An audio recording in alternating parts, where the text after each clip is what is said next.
says I'm live. I'm not fully sure if I'm live. Have no clue. Everything's on delay. Still don't know how this thing works, so hello. I am sorry that I didn't tell anyone about this, so I don't know that anyone will show up. I decided I was going to be able to go live like 15 minutes ago. I have been thinking about it, but I've never done a late live, and you never know when you're going to be available at different times. This is a hobby. So yeah, I forgot to tell you. So here we are. Here we are, if anyone decides to show up. But I do have a point of this live. I was trying to do a video. Best One the Cinderace has been asking me to do a video about the loneliness epidemic. And I did a little post, so if you don't know, I do post. This is like my social media, so you can check regularly. You'll have to check regularly. The system, which is what I will be talking about today, is isolating people. It's not showing you content. You could even search my name and an exact video title that you know is the exact title, and it will not show you anything. So that is what it is. It's a broken system. Or is it? I guess is the point of the topic. Is it a broken system, or is this doing exactly what it's supposed to do? Which is, I believe, to isolate everybody, and it's working. So, Best One the Cinderace has been asking about this loneliness epidemic. It's been a difficult thing for me to, I've been trying to think about it. I've been trying to wrap my head around it. I've been trying to understand other people's perspectives. It's hard for me. A lot of people would say I'm on the spectrum. I've never checked that out. I've been successful. I do have what people might call antisocial behaviors, but I've looked up antisocial. I do not have antisocial behaviors. I just need more time alone. I don't need as much social time. A lot of women do need social time. I don't, comparatively. I have 3 sisters and a niece who's now in her 20s. I know that I am different from a lot of women in the amount of social time I desire or require, and also I don't enjoy socialization in the same way. So there's different reasons for that, possibly because I think very differently from a lot of people, especially women, and especially women that I know, and you know, you like to be around people who might encourage and who want to talk about the things you enjoy, and I just don't have that space, which is why I do come on here. But it's also why I have trouble talking about a loneliness epidemic, because I don't experience loneliness like I think some people do, especially women, and I'm not a man, so I don't understand the male perspective, even when I've been asking to really understand where people are coming from. I was reading this post, and let me just go to this post. I feel like I should have it open. Oh, I do. Go me. Go me. Okay, I want to read through what you have said. I have male viewers, so men are the ones who watch my channel. I've even checked, I have a few female, I think I have 2 female members, and I check with one of them, and she will search, even on her home feed where it's like customize and, you know, do a special like AI customization, right? And she'll put my name for the newest video. She won't get my videos, especially the videos that have any like thing about women in the title. She doesn't get them when she requests the AI to give them to her. They won't show up. So they definitely don't want women to see my stuff. I guess they just don't think women will relate. Some do, some don't. I wouldn't know because they don't see my channel. So this is all comments on this post from men. And I appreciate that because I don't have that perspective. So let's go through this real quick. I keep needing to sip. Hold on. I need to take a drink. Okay, we are ready.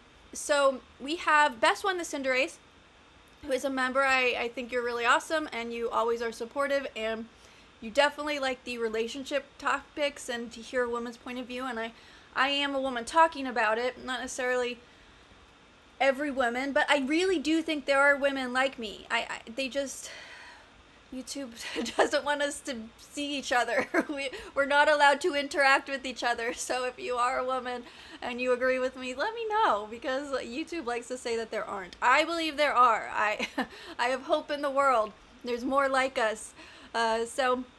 But it's going to take us to actually have to come out and try to interact with people. I never comment on YouTube channels. I'm commenting on things. I'm commenting on Nerdrotic. I'm commenting on Discord. Well, Discord doesn't do any. The live chats and stuff. Like, I'm trying to engage with content that, like, I enjoy. Like, I'm trying to show things. Like, usually I'm the quiet creeper in the background. I don't engage, but now I'm trying to engage with people because there are, like, no women engaging with this content. Well, there are, like, 10 of us. And I just think maybe it's because we feel, like, bullied or feel peer pressure and don't want to be canceled by all the other women, because women really come at you. They're like, why aren't you on women's side? You know what? I'm on the side of what makes sense logically and what is good for the entire community, which is social. Women are being taught to be antisocial. That is what they're teaching every single woman out there, to be antisocial. I even looked it up. Social behavior is stuff that actually helps the group, helps the community. All these modern women out there are being antisocial. All the stuff that we're watching on television is teaching us how to be antisocial, how to destroy society, not how to incorporate, not how to be a part of it, not how to make things better, but how to destroy it, how to take whoever's the oppressor, whoever's on top, tear them down so that then you can be on top, and then the next one on top, tear that one down, and that's the system of oppression that women are being taught. This is antisocial behavior. We're on social media, we're not taught to engage with people nicely, we're taught antisocial behavior, to come in and debate and talk about be educated and all this stuff. Do you not realize that you cannot change someone's mind, especially if you come in attacking them? Men and women both do this. Women do it a lot, but men also do it, where you come in and you're just like attacking a person's like, no, engage with the idea. How about you create a space where then you have a mutual understanding, and then you can start, breaking down some misconceptions that you feel. But coming in just not even trying to understand, like, there is no empathy in the world. We don't know what that word means, and we don't know what social means, because we are being taught, even on social media, on YouTube, we're being taught to be antisocial. When I was watching Nerdrotic the other day, I watched their streams, nothing against them, because that is a monetary, like, they're monetizing their channel. I do have monetization on this channel, but I'm not expecting it to make money. This isn't my job. It would be nice. That's a nice, it's a dream, but it's not like the point. So Nerdrotic talked about it really recently on a live, talking, or maybe it was a video stream. I don't know. I watch certain people a lot, so and they have a lot of hours of content, and so it could have been a VOD, like a video on demand. I can't remember. I do have a post, though, by the way, that, or like a playlist that shows everything that I'm watching, so when I do watch something that I plan on referencing or thinking about or want to share, that's in that list. So that video is probably in there somewhere. It was just a throwaway thing at the end, but he was talking about how he engages with the comments as like customer service. So he doesn't, he's very nice and very like customer forward. That's not my channel. And so I appreciate what he's doing, because this is like, that's his business. But my business is, you walked in here, I will kick you out for disorderly conduct. And disorderly conduct will be antisocial behavior. On my channel, I don't allow people coming in and just being antisocial. You come in and you disagree, that's fine, but there are ways to disagree and engage with the actual agreement, rather than create different things, like tell me what I'm saying, which isn't actually what I'm saying, and then disagree with the thing that you made up that I'm saying. That is antisocial behavior. I will hide you from my channel. I don't engage with that, and that you're not coming into my business, you're not coming into my space and being antisocial. I believe that, yes, Nerdrotic has a point, because he wants to make, money, he wants to engage, and that's his business, and that's his right to do that. My business, my channel, is not to be social in that way. It is to discipline in the way that I would want someone to act. You come into my living room, I'm not going to have you be rude to people. I'm not going to have you be rude to me. You can engage with the conversation. You can disagree. But when people disagree, most of the time, because we're taught the antisocial behavior is to disagree by showing how right you are or showing how wrong they are. And like, that's not the effective way to socialize with a concept, to even engage with it in a way to break it down. This is why you talk at each other, no talking at each other. I am here trying to express opinions, specifically also because of this isolation issue, because I am surrounded by people, but I am absolutely isolated. No one thinks like me that I am around, which is why I created a channel. So you want to come in and you don't think like me, that's fine, but I am looking for people who are thinking like me. I think big picture. Everyone is doing content that is reactionary content, and it's like this, like who, what, this is exactly what's happening, it's symptoms. And yes, I can look at symptoms, but I look at the causes, the roots, the why, the bigger picture. So I start with a symptom, and I don't stay there. I never stay on a symptom. I stay on why this is happening, and why are we agreeing with it, and what are we doing to add to it, and how is this going to affect our future, and what can we do because we know the roots of how to change something. So that is the purpose of my channel, and that is also the purpose of how I deal with comments, because I don't want to propagate, I don't want to exhort this behavior. I'm not going to engage or allow people to engage in antisocial behavior. Even with disagreements on my channel, you can disagree in a social way. And so let's just look at my definition of social. I am using Merriam-Webster. Some people think that's a problem. I don't care. It came up and I chose it. I clicked on it and here it is. It's taking up like a gig of memory and I'm gonna close it really soon. Anyway, it says social, and it's marked by past and pleasant companionship with friends or associates. Okay, so of or relating to, designed for sociability. I mean, I find it's interesting when they use social and they use like a form of social inside of it. So I can see why people don't like Merriam-Webster, because it's like having to do. I looked up antisocial and it was like not being social, and I had to like go into social because it wasn't it was using the word so, like, so I agree, it's a little dumb, but here it is. And another type of social, of or relating to human society, the interaction of the individual and the group, or the welfare of human beings as members of society. Okay, that is something that women, we are antisocial. We are not doing this. And another form of social, tending to form cooperative and interdependent relationships with others. Yeah. So living and breeding in more or less organized communities, especially for the purpose of cooperation and mutual benefit. So yeah, we are being taught, especially as women, in everything on TV. We see it in celebrities. We see it everywhere. We are being taught antisocial behavior, social behaviors that are not for the benefit of anyone but the person behaving that way.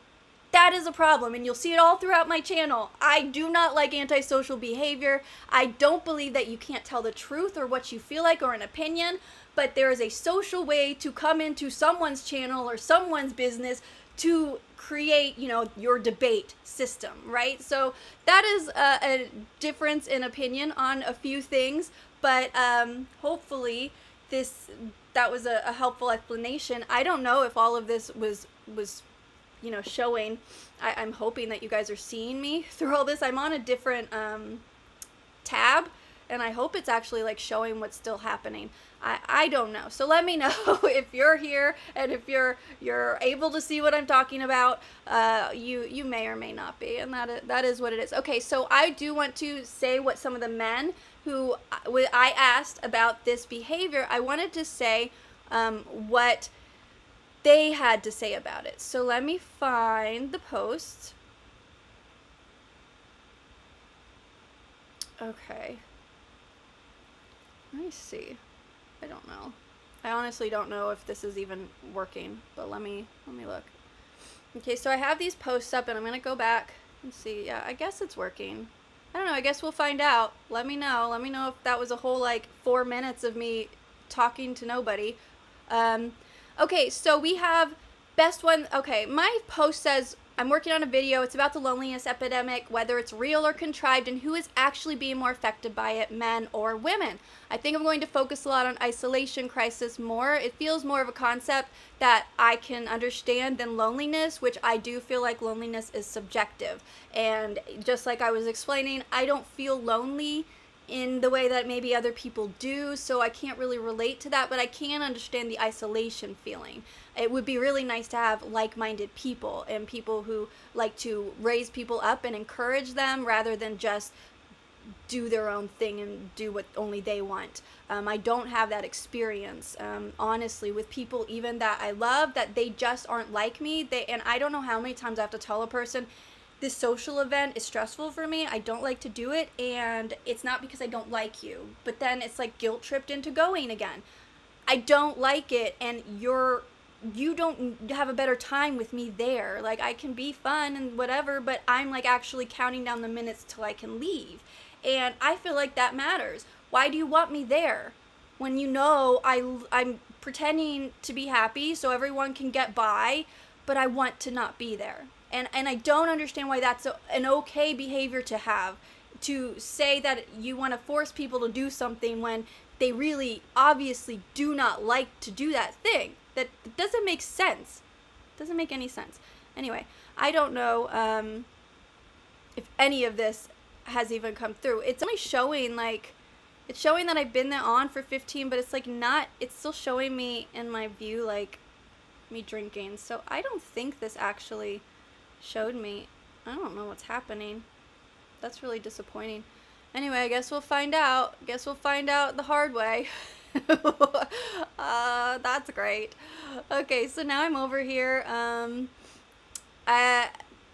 with all of these comments. So, best one, the Cinderace.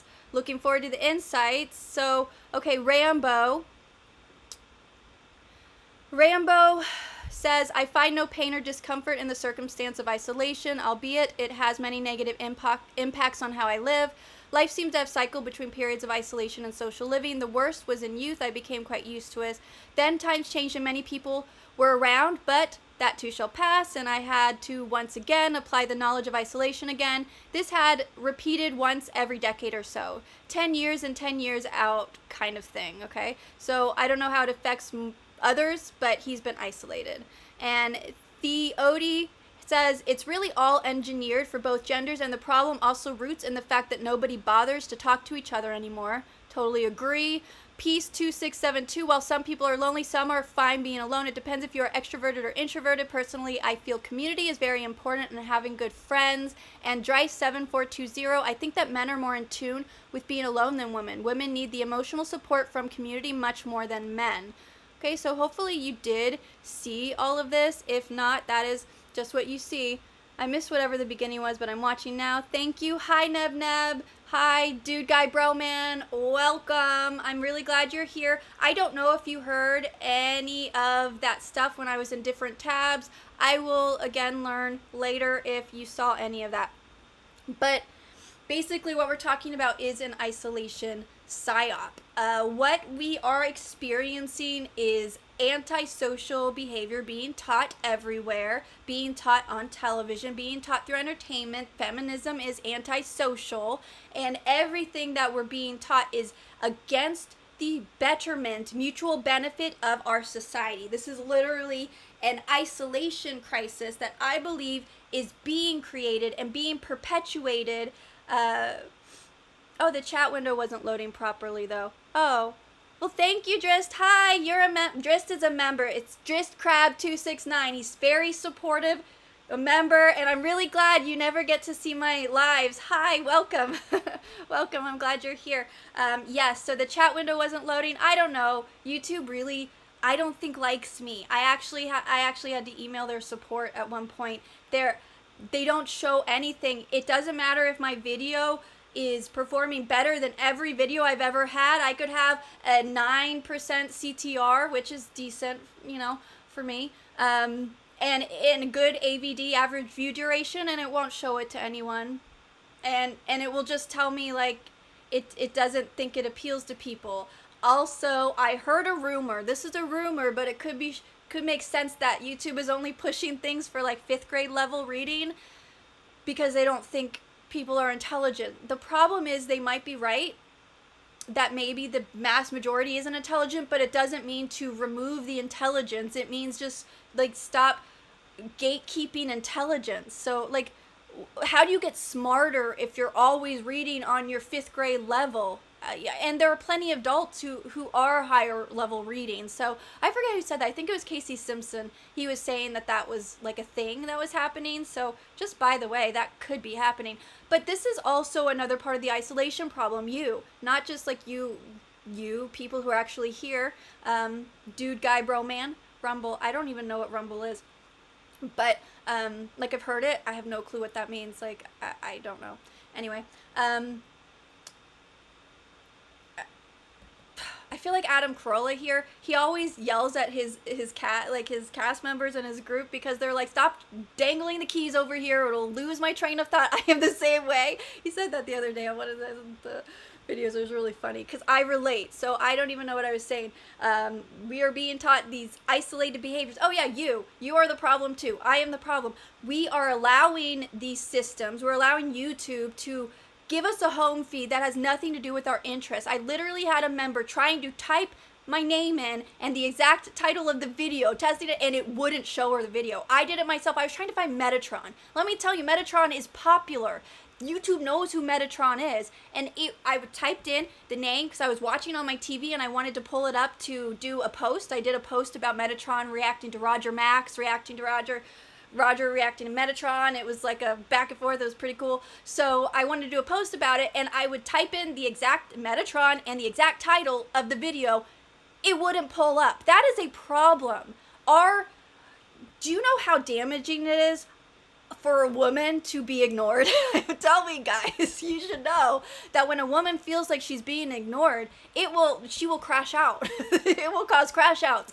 That is what is happening in the world. We are being ignored, and the only time we're not being ignored is when we're in the echo chamber agreeing with these crazy extremists, and then everything goes and everyone loves us, and then you feel good because you're not crashing out from being ignored. But we're being ignored by our search engines. We're being ignored by everything, and YouTube won't show my videos to people that are asking for it. They won't show Metatron, million subs guy who gets millions of views a video. Like, that is an intent issue. Like, it's not wanting you to be okay with like finding things you want. Like, it wants to tell you what to like. That is the goal. It is conditioning you, and women are so easily conditioned, and it is conditioning you and me to be okay with slop, to be okay with just whatever is fed to us, not to seek out information. If you Google something, DuckDuckGo is not as bad as this. It doesn't do that. The AI version, it is what it is. You can choose which one, and because it's using like Grok or different like Gemini and all of those, it has issues. The AI has issues that any LLM has issues with. But basically, you're searching something and your intent doesn't matter. And we're being ignored, and it's training us that's okay, and it will give us 3 responses and reword all the answers. You could ask for like, I want all the Bible verses related to this. It will give you a list of like 3 Bible verses and not even tell you the verse. It'll just like paraphrase a verse. Like, how is that? And it would do it wrong. It'll interpret it the way apparently it decided to interpret it, which if you look at any denomination, you'll know that there's a lot of ways to interpret a verse. So I don't think that I would allow AI to give me that interpretation.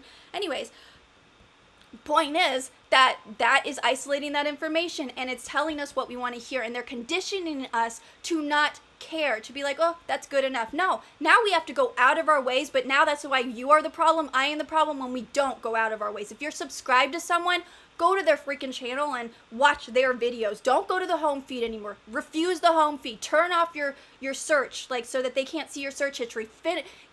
Get rid of it, because they're not listening to you, and they're focusing you on this other crap, and they're killing tiny creators like me. Like, we have no chance. Like, they're killing all of us. But mid-level, like, if you go to Film Cult and you watch, I watch Film Cult, and they have hundreds of thousands, or I don't know how many subs. They have a decent amount of subs, but they get like 50K to 80K, usually sometimes even 100K views per video. Their last 2 videos have had like less than 1,000 each. This is not a good thing. That, I'm sure Film Cult actually tries to make a living off of that, right? These mid-level channels are dying because of this. It is killing their monetization. They can't make any money. I luckily am not relying on this to make money, but I can see any small creator trying to come up. It's not gonna, you're not gonna do it. And even the virality doesn't matter anymore. This is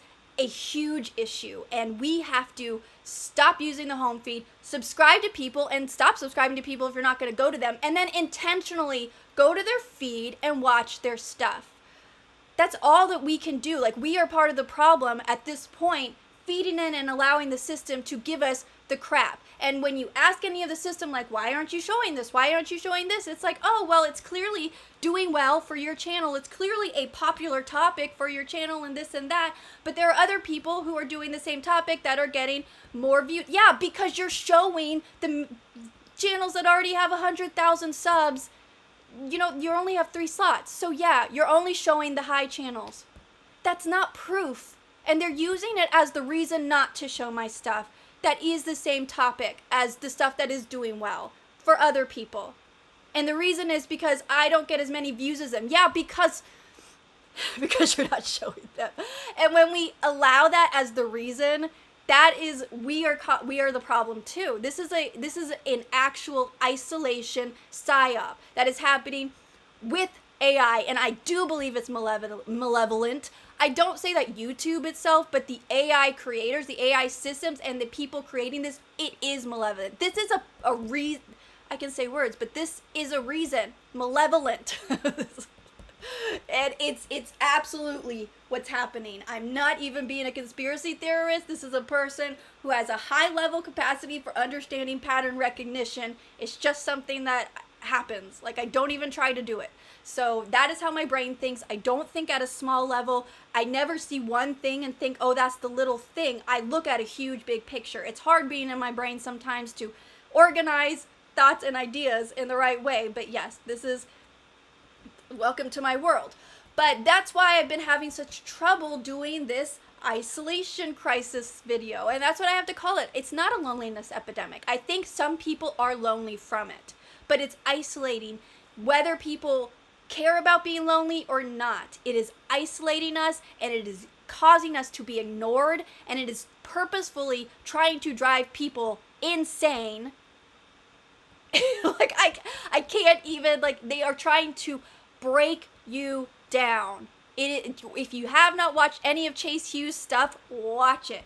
Watch it. It is really mind-opening in a lot of ways, stuff that I've always thought about, but has a lot of experience. He is a professional. He works with the government. He works with the military. He is a behavioral panel, like the behavior panel expert. So Chase Hughes, Scott Rouse, Greg Hartley, and Mark Bowden, all four of them are very, very talented, and like they educate you on how you can relate to people better, how you can help be more influential, and how you can have better communication, but also how you can see when you're being manipulated. And we are all being manipulated on not even a subtle level. It is so obvious, a Truman Show level, that like you can't ignore it anymore. This is an isolation crisis. We are being isolated from each other. Our social media feeds, you just get a bunch of discovery stuff. You cannot suppress discovery. If you want to see what your friends are doing on social media, you have to go to them. You have to find them. That is a problem. This is they are isolating us and just trying to sell us. They're using our social spaces to sell us things, and we're buying it.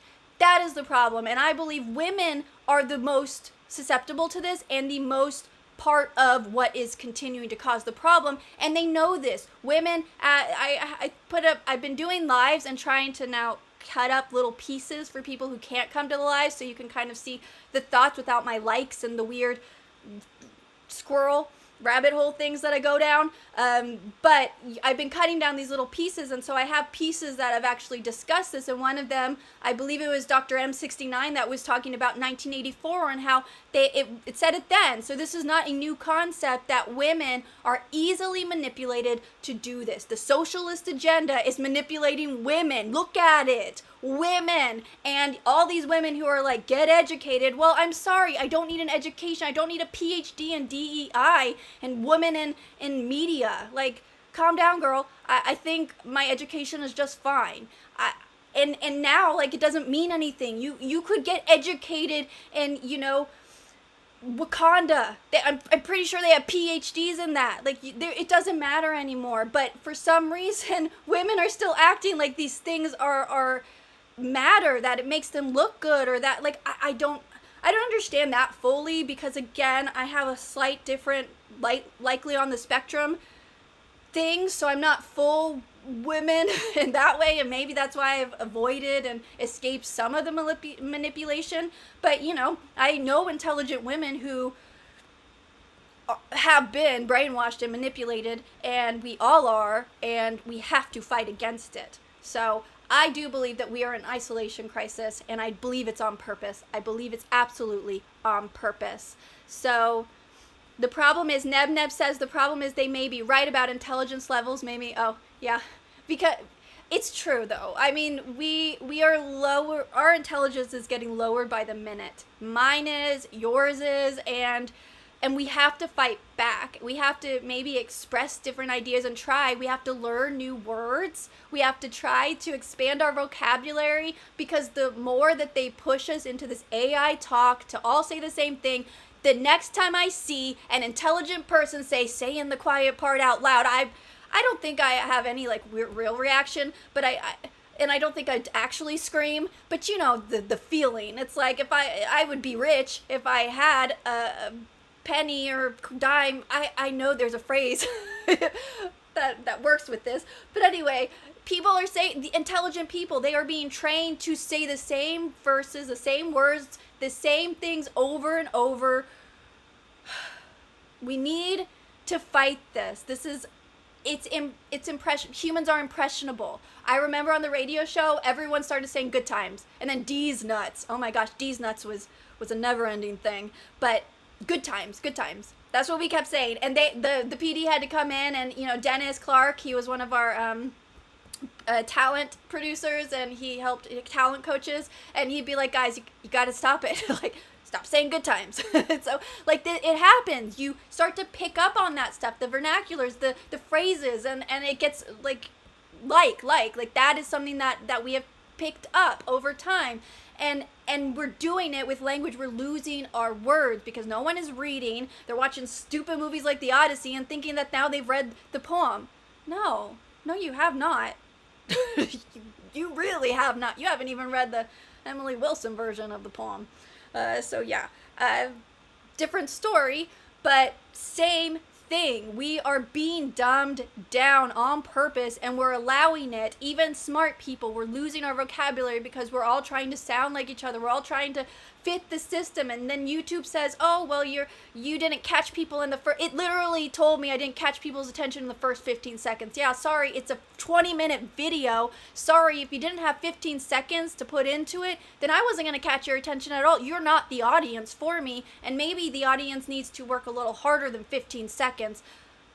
Either way, that's neither here nor there, but 15 seconds is what YouTube was telling me as a suggestion of like, oh, my hook wasn't good enough to keep people for. It's like, oh my gosh. No, 15 seconds now is all you have to get someone's attention. Bye.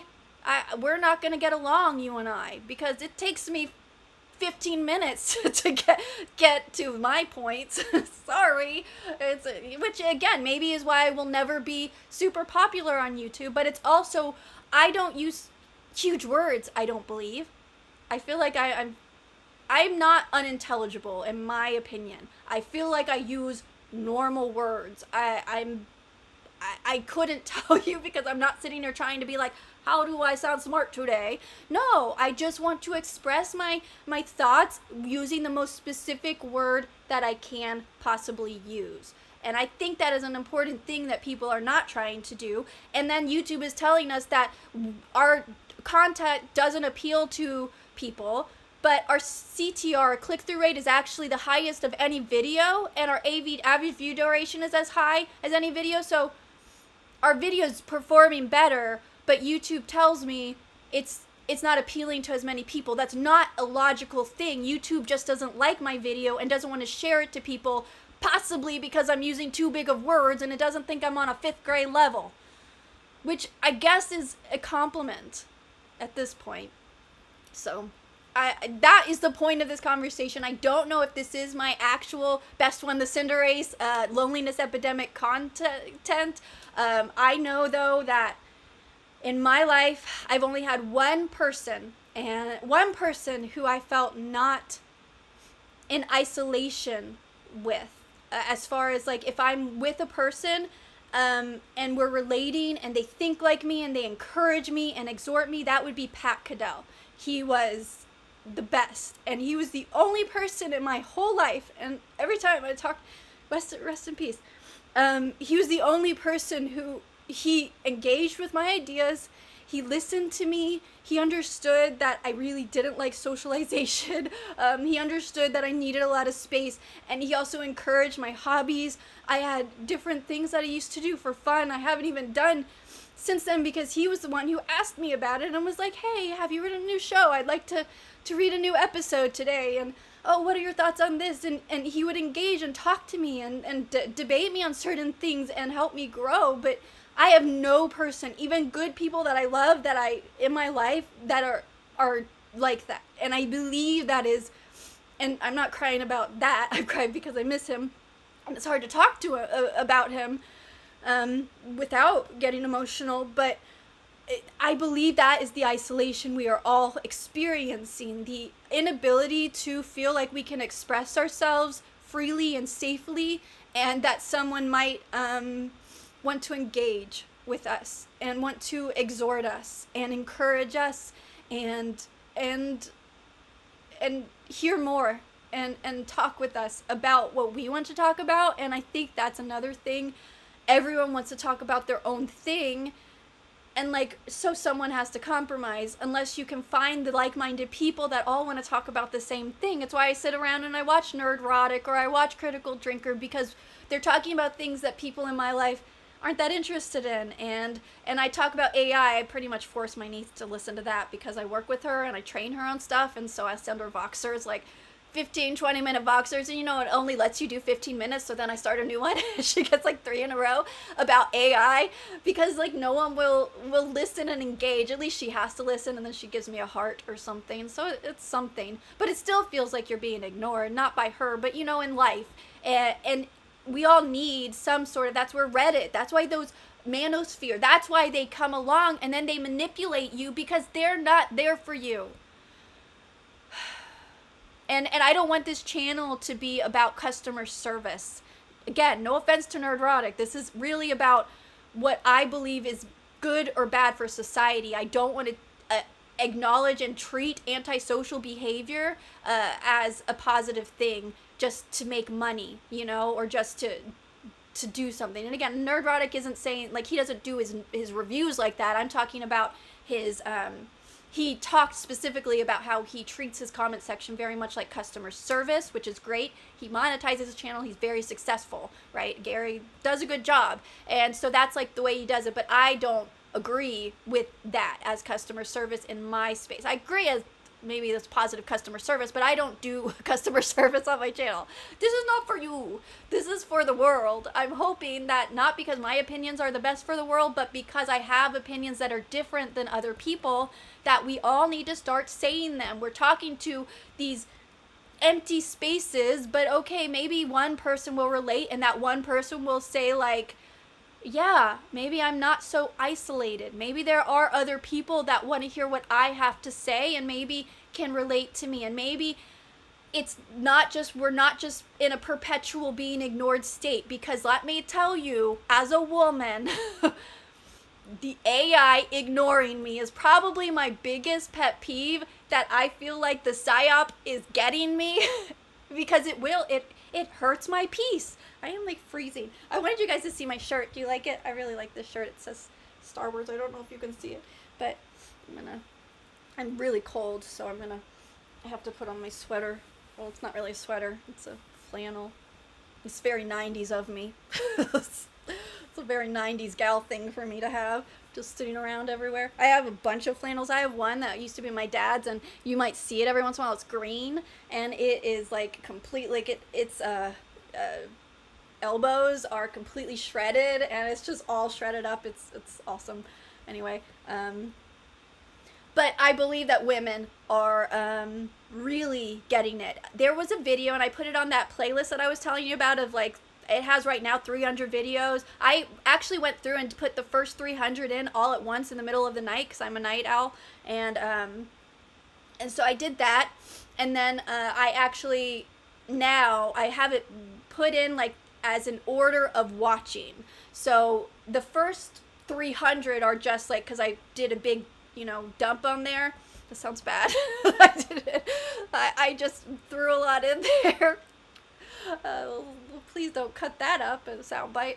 But that was a squirrel. I've lost my train. Oh yeah, but like the last like week or two, it has been like just actually what I literally have been watching. So you'll be able to see as I add to it what I've been watching. I put something up there apparently that I was gonna tell you guys to go look at. I don't know what it was. Maybe it'll come back to me. This is why I do lives. Okay, so let's see. Instead of YouTube censorships, you may have a better time creating a channel over at Rumble. Okay, so that's Rumble. I mean, it is something. The thing I do like about YouTube, and I can go look at Rumble as well. The thing I like about YouTube is that it has posts, it has lives, and it has video on demands. And I can do all of those. And then also I'm on YouTube a lot on my TV. And so it's all like this one ecosystem where I can also add my playlist, and it's like still part of my channel that you can see what I'm watching, what I'm referencing. So I do like that environment. That's why I really like using YouTube as a one-stop shop. I don't have a lot of free time. I obviously can't always keep up. I do not keep up with social media. If I did, it would be X, but I haven't posted on X in like a decade. I still have people following me. I'm sure if I posted something, they'd be like, who is this? And like stop following me.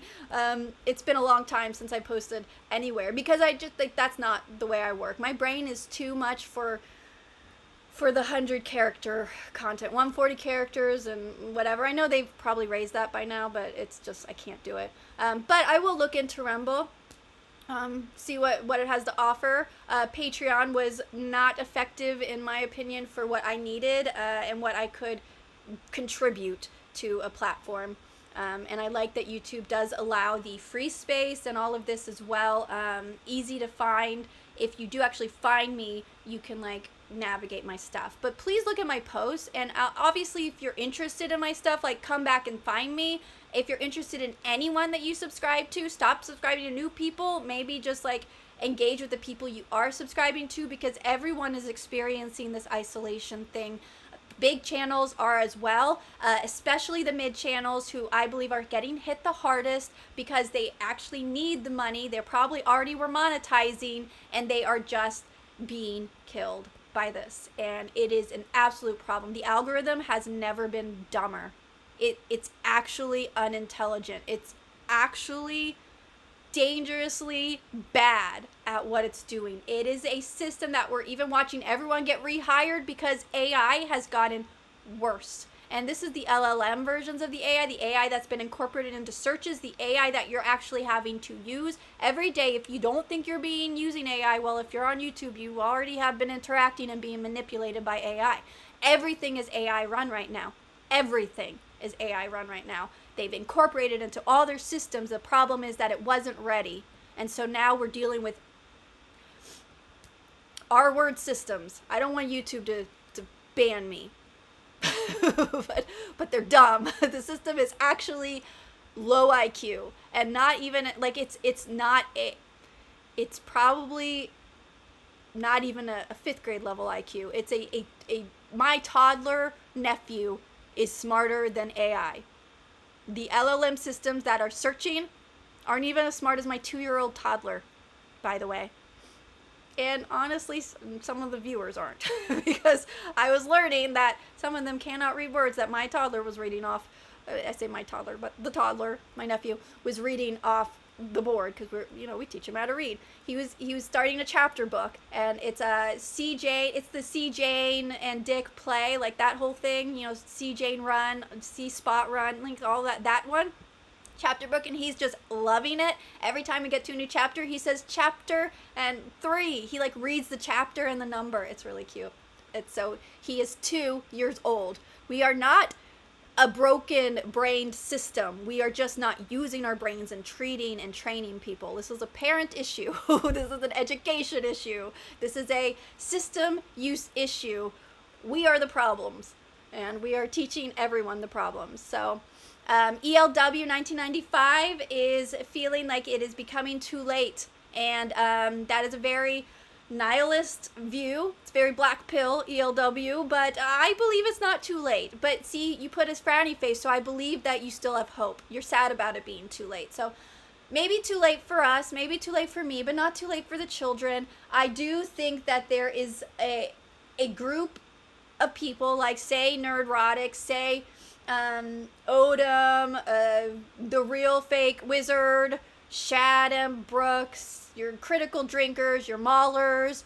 You're having people who are successful, Sydney Watson, Asmongold, who have more subversive views, which are actually more societally beneficial, what is actually social views. The antisocial behavior, the antisocial views are the mainstream views. So if you're subversive to the mainstream, you're actually doing social things. You're thinking social things. You're thinking about the mutual benefit of society. And so everything that you're seeing by those people are actually what gives me hope, because they do have a door in. They have a door. YouTube isn't suppressing them as much as it probably wants to. Not because, again, YouTube is whatever the AI is, right?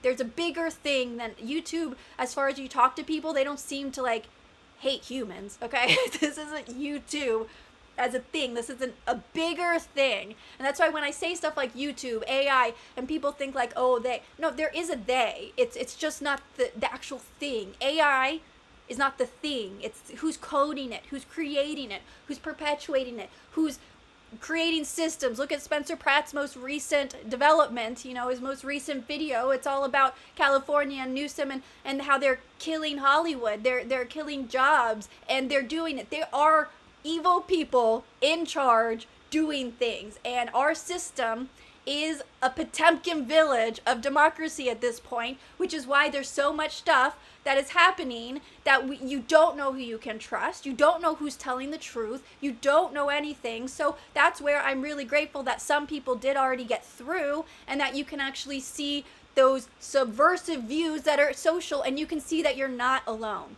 You're not isolated. Some people agree with you, and that's what we need right now. We need people to see that there are other people who agree with us. We need to not feel ignored. And many women are feeling ignored. Oh, that's what I was thinking. That when I went off on that trail. So I have a video that is in that playlist, that 300 plus playlist of this it's a Gen Z guy. He's an activist. So this isn't the one with the blue hair that you're seeing everywhere. This is the one where the activist set a fire to, it happened I think in 2025, and he set a fire to a dumpster or something, like electrical panel behind a building, and he just waited there for the police, and he was trying to send a message to the councilman, some representative. He didn't think it was late at night. He wasn't trying to hurt anyone. He was just trying to send a message. And when you actually listen to the interrogation, it's really revealing, because he talked about initially he was sad, like he was angry triggered by things, obviously triggered by things that he was being told to be, that were triggering, right? He was following this stuff, and there was a point, and he knew why he was angry. And then eventually he now just got angry. He had rage inside of him that he could not, there wasn't a reason. He actually said that. Now he's just angry. There's no reason. That is the state that we're in. Women especially young children and teens, they're angry without a reason, and they're seeing violence as some thing that is valid, and it's not, because we're being taught antisocial behaviors, things that are against society, that will destroy society, and we're taught that's the only thing to deal with the isolation. Can you not see how they're causing the isolation and then telling you that the solution is to destroy society? No, the solution is to stop isolating people, to stop letting the AI cut off all the information. This is a solution. Stop using this stuff. Use Rumble. You're right, Dude Guy Bro Man. Use Rumble. Just stop letting yourself be isolated. The solution isn't the one that they're feeding you. They're creating the problem, which is isolating you, making you feel ignored, and then the solution is that you need to now act out and destroy the system. The system that they created to make you feel this way. This is why I hope Best One Cinderace is like, okay with this video, because it isn't about a loneliness epidemic. It's not like, oh, we're all sitting here alone because the genders don't understand each other. No, we're being trained. We're being isolated. This is the point. So it is a crisis, but it's a psy-op. I do believe it's on purpose. It's absolutely to control us and to tear down Western civilization. And it's not a conspiracy at this point. It's just what's happening. Like, let's look at it. They're not even hiding it now. It's they're saying it out loud. So stupid. Anyway, I'm gonna go back to the chat now, and actually I'm gonna get a drink. Let's do my water.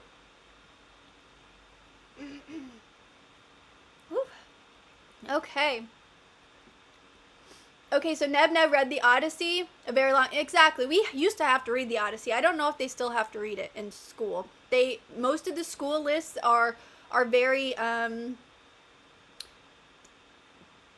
I don't know what the word is. They're all modern propaganda is basically what's on the reading list. I have a friend who's a teacher, and it was like pretty bad. They're teaching people racism, they're teaching people hate. They're literally as part of the educational system now to actually, it's called indoctrination. This is not dramatic. This is just, look at this, like, we have eyeballs. You can tell us that we're being dramatic. You can tell us that we're, like, you can gaslight us all you want, but it's not working. We have eyes. We see. Well, it's working with some of the women. It's like, oh, am I not seeing what I'm actually seeing with my eyeballs? Okay, I'll agree, because I don't want to be yelled at by other people. Yeah, and I want to be affirmed. I want people to like me. It feels good not being ignored. It feels good people listening, and yeah, that's what we're dealing with now. We're dealing with this. It's ridiculous, but okay, let's see. Just Austin says, speaking to the intellect free fall, has anybody else noticed a huge increase in sentences with clearly missing words or maybe duplicate words, video thumbnails that have clear typos? That is something, and I do it as well, because I have processing dyslexia. I don't know the exact name, but it's something I've had since I was young. I can read something perfectly out, like, that's why I have to read slower for you, because I could read fast and read it all. I would not have processed what I read. I would have read it perfectly, but I wouldn't be able to know what I was saying, so I have to read a little slower to be able to, like, process the words that I'm reading. And it's something that just happens. I can memorize, like, I could read something and like 15 numbers, and I could repeat all the numbers, the exact numbers, but I wouldn't necessarily get them in the right order. It's a processing dyslexia. I don't know what it's called, though. So I can see stuff correctly, but when I have to recall it or process it at that moment, it processes mixed up. Anyway, so, but yes, so it does happen where I actually have to say the word out loud, and I have to be like, analytics, and make sure that I'm not missing a letter. So I understand that is just, a speed reading issue. I also believe, because my mom put me in speed reading classes when I was younger, not realizing that I think it was possibly hurting my brain specifically because of that processing issue. So, things we learned, but I did learn how to speed read. And speed reading is basically it's basically what LLMs do. It's like skimming, to get like the main point. But that's like basically what we do in conversations now. We skim, and we're just like kind of try to rephrase it and then respond to our rephrasing of the skimmed version. We are doing exactly what LLMs do. The thing that I'm complaining about. We are being taught to do the same behavior. We're taught this behavior, people. It's crazy. And we're doing it. And I am, and you are, and yes. So it is true also, though. We have no work ethic. It's making us lazier. Humans naturally want to be efficient. And efficiency and laziness do go hand in hand in that way. And we are in a comfort society, and so we want to go quicker, but we're not checking our work because AI is doing it, or it's happening faster, and we're supposed to get faster, and we're not getting more efficient to have more free time and a better lifestyle. No, so that we have more projects and more tasks to do. It's exhausting. I don't know what else to say about it. It's tiring, and so our efficiency is just making us fail more. So AI is not only actually adding to work. I cannot count how many times I've tried to use AI for something and just I spent like 30 minutes just trying to get AI to do it, and I just had to do it myself. You know, like, also because I'm trying to understand these systems that I talk about, so I am really trying to figure out how to make it work. And a lot of times you just can't. It won't work, and it's really ridiculous. I need to go to a library if I want to do research at this point, and I luckily have a library I can walk to, which is really great. Okay, so, yeah, I do think that Just Austin HDC does have a point, especially that I don't think people even realize the typos anymore. And it's like we're training people not to care about the quality or the typos, and I do question that, especially because you're saying, like, intelligent people. I have made typos, okay? You can see typos in my things. You can see them, especially when you're doing captions or something. Like, you can't that takes a while to try to do that, especially with how many words I use. I talk a lot, but it is, people are not checking their work, and it's because we just have to put more out. YouTube's not showing it, so try again, try this one, maybe the next time, because you still have hope that this next one, YouTube might show it to someone. It won't, but you got the little hope in there. It could possibly happen, so you just want to do it again and again, and then you end up on this weird spiral, and so yeah, you're just like throwing stuff out there, hoping like the spaghetti sticks to the wall. And I do think that's also why we're seeing such crappy thumbnails and mistakes and things happening, because of that. And also because YouTube is giving every person like different reasons for why it's their channel's fault and their content's fault that is not being shown. So yeah, we're all being gaslit, and this is YouTube doing it too. Again, not as YouTube, but as the automated system that they have incorporated into every system of the world. And it's going to be our banking system. You want to figure out how much money you have in the bank, it won't really tell you anymore. It's going to guess. It's going to guess the intent. It's going to do some sort of weird like, it's really crazy. And the gaslighting that happens when you call it out is insane. It is insane. And it wants you to feel crazy. It wants to drive you crazy. It wants to make you angry, and it wants you to lash out at the world. That is the goal. And if I wasn't so well contained, had such good self-control, I could have succumbed to all of this. Because seriously, it angers me. And like I said, women don't like to be ignored. We get ignored a lot. Okay, so let's see. I'm looking at the chat, and so Driss Crab, sometimes people look at you weird for wanting to talk about something considered intellectual nerdy. It's true, and then you just feel constantly shut down.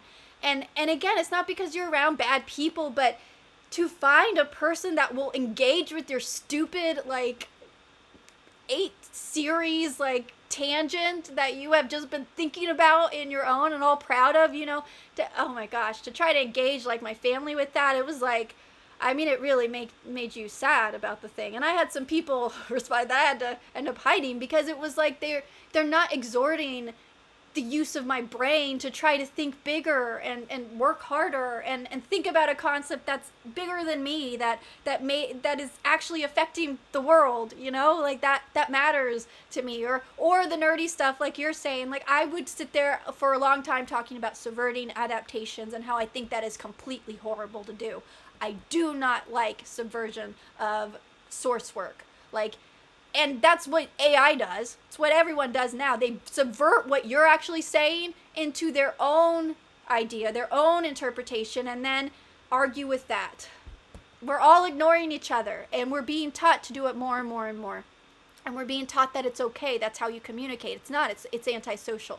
And the fact that only a certain group of people are affirmed by their views, even in like a small group, so it makes the people who think outwardly or who want to go and sit there and talk about, you know, the evolution of Dungeons and Dragons and why that's still one of the best games ever, you know, no one, it's very rare to find the people who want to sit there and debate that with you. Or how we used to actually discuss like movies or something, or TV shows, which I really like to discuss, especially what they're doing in a way that's more about like character development. Now it's just like some political war. And the thing is, it's not that people are saying hey, stop, like, we don't want to be all political. We don't want to sit around talking politics all day. We don't want to do that. They're just putting it all into the movies and TV shows. So now we have to address it if we don't want to sit around being brainwashed or accepting it, and that's what we're dealing with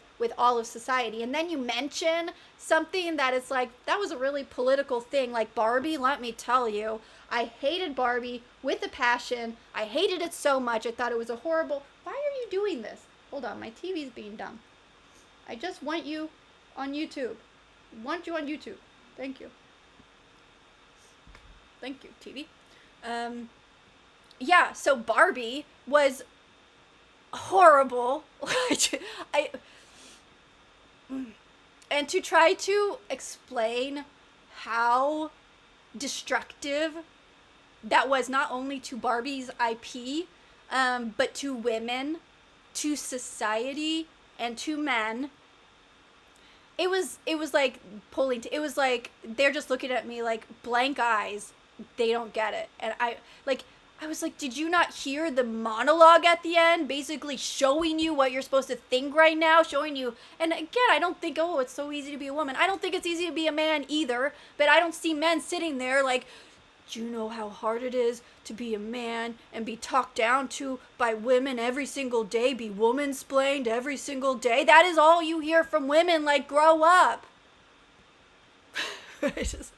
Anyway, so I couldn't talk about Barbie to anyone because they thought I was being like weird and political. No, it was political.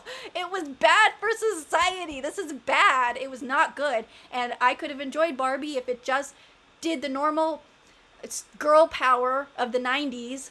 You know, girl power from the 90s. I have a video where I went into Buffy, the difference between Buffy and Supergirl, the heroes, and I you know, obviously Powerpuff Girls brought us to this, so it clearly wasn't good, or it just gave women like more feet in the door to ruin things. I'm not sure women should be in charge of IPs or writing, less of them at least. Or maybe there's actually good women writers out there, but they wanted to undermine every woman in the world by just hiring crappy people so that no one trusted women ever again. Great job. Work done. I don't. So anyway, weird tangents that I'm going on. Let's go back to the chat. Neb44, I don't think Mr. Beast will notice if I do or don't engage on his channel, even though I'm subscribed. I mean, Mr. Beast, and yeah, there's certain people who are not getting that effect, but even Metatron, even those people are getting those effects, and not because they're not making money or anything, but trust me, unless you're doing Candace Owens, like being completely inappropriate, incendiary to like an extremist level, you're really not going to be seen as much. And they're going to tell you it's because you're not as appealing, because all they want is things that will be destructive to society. And that is what they think. Again, they're just a business trying to get views, and that's what they're banking on, is your attention and your negative attention, because that's what we're teaching people is rewarded. Okay, so WDW Pro. Yes, Duke Guy Broman. I just recently started watching them, and I've really been enjoying them. I have recently subscribed to a bunch of people like that, even like the Star Wars gang. There's a Nerd Wars, and then there's Star Wars Girl. She's has a little thing. I don't like them as much, but some of the people that are on there I like, but I think they're just like getting their stuff like just kind of started, so I think they haven't gotten to their groove fully yet. But yes, WDW Pro, I actually literally just subscribed to them recently and in the last few days, because I was just trying to find content with people that weren't the main ones that you always hear about, but are still doing well, and I want to support. Some people do make money off of this that I want to continue to see supported, and so I'm trying again to engage, like you said, whether they care or not.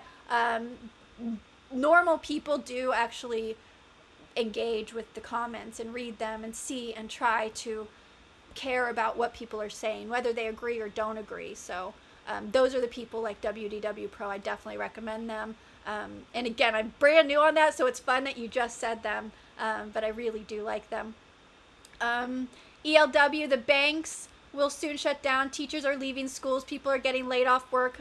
Prices are going up. Wars are escalating, and we are leaving in end times. You know, I mean, we've been living in end times since for 2,000 years. Yeah.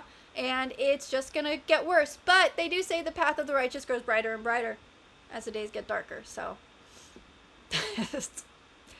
you know, that is what it is. It's not unusual. It's got to happen. Do we give up because of that? Nope. I will not give up. I will continue to scream to my empty room of, well, it's, you know, there's like 10 of you guys, and I'm grateful for every one of you. Thank you for being here. Thank you for engaging. Thank you for showing up and looking at, again, my post. Oh, I just recently posted, this was like 23-year-old me, if you haven't seen it. It's me. I was at a radio event. My sister was my date, but I was in a really fancy gown. It's like, I mean, it's like I did my little like it's my best celebrity photo I have of me at like a celebrity type of event, and me feeling, so this was when I was 23. So this was 20 years ago. So you can see what I look like 20 years ago. So I thought that was fun. I'm taking all my stuff out of Meta. I don't do Meta. I don't do Facebook. I don't do Instagram. I just don't like Meta. So I'm taking everything down. And as I'm doing it, I'm finding some old pictures. And so I wanted to share those. So I do have that one of that event up. And I'll share a few more. So check my posts regularly. I am using it like social media, so you can see what I'm up to. But it takes you having to actually go look for them. It's how it's going to happen. You're not going to get it from YouTube. I think I've made that clear. So if you want to see them, go and look at them. You don't have to engage with them, but that is what I'm doing. If you want to see what I'm doing, that's going to be like my posts and updates, what's on my mind, what I'm sharing, videos and all of that. And again, that playlist as well. That playlist that I have is not any of my videos. It's just like random people that I follow. I know Max, who's not here tonight yet, but he was saying like this basically is his whole like home feed or his whole subscription feed. So I feel like some of it, there's a lot of cop cams, body cams, you know, a lot of mixture. There's a lot of entertainment stuff. You're going to see a lot of things about movies, TVs, and those things. I have only a little political stuff because I don't generally watch that as much, or at least watch it to share. Those aren't as I like the more evergreen stuff that we can learn more from rather than just this is what's happening. Again, there's a lot of what is happening and the symptoms, and very few people actually saying why, what this implies, how we can adjust, what this is going to mean in the future, what we can do. All of those things, I find that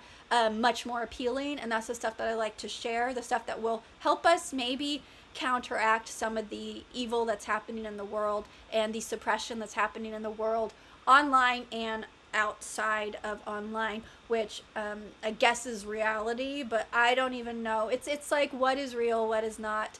It's existential crisis that we're in. It's a really Kafka over here. Okay. Also, it's funny. I have a perpetual sniffles now, which it's funny because I always kind of had that. And I remember when I was little, my dad's passed away. He's been gone for a while, but I remember I used to lay down when I was little and I was upstairs and I could hear him. He would be at the kitchen table and I would be nervous or scared, and there would be a little nightlight, and I would always feel so comforted because every once in a while you just hear like a sniff, and I do it too. So I don't know how, like, it's a family thing, it's a septum thing, I don't know, but it's something that I do. But I feel like it's been the last few weeks even more, and it keeps reminding me of my dad because it's just actually kind of funny when you think about those weird memories. Okay, Larry, QED. The past winter, 2 snowmen were angry at each other apparently and ended up in a meltdown. I love those jokes. I also really like, I guess dad jokes and puns. I'm a big pun fan. I love wordplay, so that word I really like. I like that wordplay on the snowman with the meltdown. So thank you, Larry. QED, Q'd, Qued. I don't know. It means something. Dude Guy Broman, have faith in the algorithm. May the algorithm be with you. If you disagree with me, you're a bad person. Thank you. Yes, but this is really like what what they are. They're training us, and that's what they're saying, and they do. Yeah, if you disagree with me, you are a bad person. And I'm like, that's weird. I disagree with a lot of people. I don't think that they're just bad people. Also, we don't fight against the people. The problem is the system, is the spirit. It's the spirit behind it, the evilness behind it, the more people in charge behind it, what they want, because they're being selfish and manipulating people. We are being manipulated, and there's not a lot we can do about the systems that are putting in besides talk about them and acknowledge that they're there, and like expose that it's happening so people can try to not be brainwashed into the system. Or also, it's sad because you're seeing creators actually have to change what they're doing because they really want to make some money. And that's why I really have not attached my idea of success to this channel or any part of it, because then you're gonna get manipulated and really want to just try to do something that the system will show. And if I did that, I would probably have a lot more viewers right now, because I would be in the manosphere. I do talk a lot about women, but I'm not a manosphere person. I don't even think I'm manosphere adjacent. And that's not the only thing I want to talk about. But if I was going to go by the only thing that the system even responds to, it would be manosphere content. And that's just not who I am as a human. I'm a little slightly more well-rounded. Just a little, but not like crazy. I mean, you go look at my stuff. It's not like I'm highbrow. I'm just me. And I don't want to lose that part of me that thinks differently. I want to engage with other thoughts. I just do. And I hope you guys do. I'm glad you guys are here. Okay, kind of the reason I decided to be conservative is what Dude Guy Bromance says. I couldn't stand how liberals think conservatives are bad people, while conservatives think liberals are just people with bad ideas. Can't have discourse. It's absolutely true. Oh, you continue. Can't have discourse with someone that just thinks you're a bad person for disagreeing with them. It's so absolutely true. And then you continue, if you like what WDW... Oh, okay, so this is a different thing. But yeah, so let's first talk about this discourse. It is true. That is the fear here. That is what's happening, is that they are using words, they are using tactics that are not only isolating you, but making you out to be the villain, making you the bad person, and making everyone for some reason think that you're the bad person. That's their whole rule. It's like they can't actually engage with your content. They just want to call you names. They want to call you out. They want to do gotchas and weird things. But luckily, they've called us so many names that the names have no effect. People used to not want to be canceled. Now it's kind of like, well, I guess I'm saying something normie would think. I guess I'm saying something logical, something that is not antisocial, because the only things that are being applauded by these people that aren't bad people are antisocial behaviors and things that want to destroy Western civilization. So, and then Dude Guy Broman, he continues about our WDW Pro. If you like them, Overlord DVD as well as Dr. Disaster. Okay, so Overlord DVD, I'm guessing, is more like WDW Pro, so that's probably a little more rounded, probably more what I would relate to. But Dr. Disaster is a bit more video game related, which sometimes I do enjoy, like what's going on in the world of video games, although I don't play them. I do find I like the discourse around it, because it's the same thing. You can see the same pattern of the behavior that you're seeing, the antisocial behavior being thrown into video games, anti-female behavior, anti-male behavior. Apparently you can't be a beautiful woman with big boobs anymore. It's not me, but that's what I'm being told, that, beautiful blonde women like Sydney Sweeney just aren't allowed in video games and in TV and movies. It's like, why not? And I think that's not men who are doing it. I think it's the women who don't like the competition, who are getting older, and who want, Scarlett Johansson, she's over here like, oh, I hated my life. It was so hard being typecast. Yeah, it must have been really hard for you taking all of the jobs of the hot woman for your entire 20s. rough life, girl. Rough life being typecast and getting every single role from every other actress. But now that you're a little older, can't be cast as the young hot girl. You now have to be like the hot mom or something. Yeah, now it's a problem. Now stop casting. Stop objectifying young women. Stop giving the young women all the roles. Hire me. That's basically all they're doing. Anne Hathaway's doing it. All of them are doing it. It's ridiculous. Like, just allow beautiful women that are young to do what they want to do, and it's okay to do OnlyFans, but it's not okay to put them on Hollywood stuff. This is ridiculous. This whole system is complete hypocrisy. None of it makes sense, and we know it doesn't make sense. And women like it because they get to treat someone hot like Sydney Sweeney bad. They want to be able to put her in her place. And I'm sorry, I don't look like her, and that's okay. I don't need her to like suffer in life. No, people should enjoy her, you know, like enjoy her, man, enjoy her. I just don't feel the same. Like, oh, now that she gets attention, I'm now like my life is over and it sucks for me. No, just I offer the world different things, and it's just not big boobs. It's just not. You know, and that is my burden. That is my burden to bear. Although I could change it, but I don't like plastic surgery. So, anyway, so let's continue on. Neb says, I'll have to remember to check your posts every so often. Yeah, you don't have to, but like if you want to see like what I'm doing, you can just go every once in a while. You scroll down. Obviously, they're all still there on my post community page.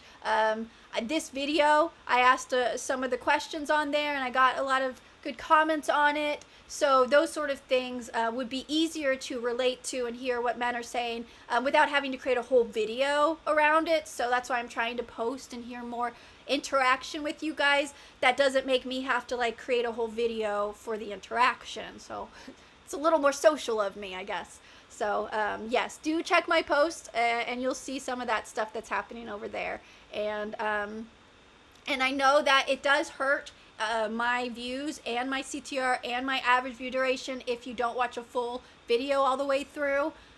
That's fine for me, but just be aware that is a system thing. So this isn't about me, but I'm just about how to work with that system. These creators that are making actual, like, this is their careers, they need you to watch the whole videos. You know, they need you to participate, engage, comment. If they post something, comment. And some of them, like there's this guy named Just Prosper, who I do have a few of the videos on my playlist. He makes a lot of interesting content. He's young, and he has very pattern, like big picture. Like he can look at something small and really see some intellectual, some bigger patterns about it. And I feel like he's really good with relationship discussions as well. He has a male perspective. I believe he has a girlfriend or someone in his life, so he's in a relationship, so he has that perspective as well. But he was being really discouraged because he wants to quit his day job, and do this, and his videos will get like 15 views, and then one video will get like 12K, and then another one will get like 10 views, and it's so frustrating to watch these creators struggle so much. I'm not gonna cry. I just it hurts my heart to see them, and they believe in what they're doing. They want to do this, and they're being isolated, and we have to help them. So that's why I'm so passionate about this, not because of my stuff, because again, I do this for fun, and I do this because I think it could help make the world better, hopefully, in my little sphere. But these people are really, they're thinking that they have to change their content now. They want to dumb it down. They want to make it more hookable, and that's what they're being told, is that they have to change. They can't think as hard. They can't explore ideas. They can't be creative. And that is the death of the world. Like, this is not okay. His spirit is being killed because YouTube won't show his content to anyone who subscribes. And he keeps saying, like, you know, I have subscribers, but no one's watching. They must hate my content. That's what he said. You can watch his video. Like, that's what he said. And it's like, no, I don't think your subscribers hate your content. I just don't think they know it's there. We as subscribers have to go and help these people. These people that are trying to make a living, not like they're trying to do this because they really have something to say that isn't the same as what everyone else is saying. And that's important. They're not being influencers trying to get you to click an affiliate link and buy something. I am going to take a drink. This is not a sale. But I always drink Coca-Cola. I like it. And I'm not opposed to making money on a channel. I'm not opposed. That's why I have a membership. I have those things. But that environment, that ecosystem of influencer needs to die. It's horrible. It's the death to society. It's what women engage with. I don't understand why. I really struggle with my gender. I don't understand it. I don't. But these people are working and they're trying really hard. And like this Just Prosper is what I'm saying specifically because I just saw him and he was like looking at all the advice and like that's what he's being told is that his stuff needs more hooks. He needs to get people hooked. He needs that's not going to work because YouTube isn't going to show your next one. Even if it's the exact same thing. Look at Jedediah Bila. Look at her numbers. She used to have good numbers. She used to do well. Her numbers were good. Now her numbers are dwindling. Now, luckily, I believe she has her own show. I think she's on Sirius XM. I'm not sure. She has contracts and things. But you're watching people who had success that are not being shown. Taylor the Fiend. He used to be shown. His stuff isn't being shown. These people are getting siloed out because the algorithm is snowballing to the big stuff, to the trends, not helping creative ideas flow, not helping uniqueness flow, helping everybody become the same antisocial human being. So yes, we do have a loneliness epidemic, spurred by an isolation crisis, spurred by a psy-op system that hates us and hates Western civilization and hates men and also hates women and wants to destroy us all and just take all the money. I don't know how else to put it. And I couldn't name the people yet, but I'm working on it. We're working to figure this out. Okay, let's go back to the chat. ELW says the system is rigged. It's not broken or bugged. Exactly. It's definitely rigged. I call it broken because that's the same thing to me. It's a broken system. It's distribution system that doesn't distribute. That's broken. But yes, it is rigged. So it's broken on purpose. It's purposefully, intentionally broken, but it still is broken. But I see your point. Let's be exact with our words. It's true. I will work on that. And so do guide bro the grow man. Labels. They just use labels now to dismiss you. It's true. That's why when I initially came on in I think December and I have this video about like why women ruin modern dating, like you are the problem women, and that was like the video that took off, the only video really YouTube liked of mine. And I basically was talking about how tribes and tribal label, like that was ruining the dating and all that. And some people argued with me and it's like, you know, people need to be categorized. Yeah, I'm not sure you got my point. We are being categorized. Our categorization is being used to silo us, to put us into a spot, which it's so interesting, dude, guy, bro, man, that you are saying that because they rely on the labels to this is something that I didn't learn myself. Chase Hughes has a video about it. I think he was talking with, she's on the Rubin Report a lot, and for some reason her name is escaping me. She was on The Biggest Loser. She was like the one of the coaches, one of the trainers. Can't remember her name. I have no idea why. Anyway, so they were talking about how basically you're being told, like, okay, now you're in the Democrat tribe, now you're in the Republican tribe, now you're in the feminist tribe, you're in a label. Now that you've agreed that you're in that label, you've agreed to this label, now they just teach you what the label thinks. And because you're already in there, you're more easily manipulated into what that label is thinking. So that's why they want you to agree with this label. They want you to agree with this label. They want you to be this group so that then they can manipulate what that group thinks. So suddenly you go from a Democrat to a socialist. And they think like people are all stupid and that are just going to be, but not every person can be brainwashed that way. Not every person doesn't see it. So then they're like shocked that their party is breaking. Yeah, maybe it's because some people don't agree with socialism. Maybe some people don't want to be communists. Maybe they don't. And maybe they still feel like they want to be Democrats. And so, yeah, they're not going to agree just because you're a label. But for a long time, they were. They were in that label, and specifically because they were labeling the others. That is what you do. You label the enemy, and it doesn't matter how much I hate all of these things and all of their principles because they hate the same guy I hate. You know, stop letting them trick you like this. It's so silly. You know, and like the whole system isn't based on one person. Get over it. Anyway, let's go back to Tim Stinkering Q4E. Did you see clips of the latest Elon Musk interview? He called out calling everyone far right. Yes, I saw it. He was talking to that British lady, and he was mentioning about UK feeling like how it was unsafe, and some of the socialist stuff that's happening, that the borders were not being protected, that they were being overrun, and their Western civilization views were being overtaken, and it was not safe. And she was arguing that he had some far-right agenda, that he hadn't actually been to England and London specifically in a while, and he was like, you know, it's been a few years, but like, has she been to London in a while? Because she's very rich and likely does not live, you know, down the street from the turmoil that's happening. Anyway, so yes, so then Elon was calling her out because he was like, we're not, like, this is not far right. That's not what that means. It's not extreme. This is a centrist, moderate, logical view. This is people using reason who want society not to crumble.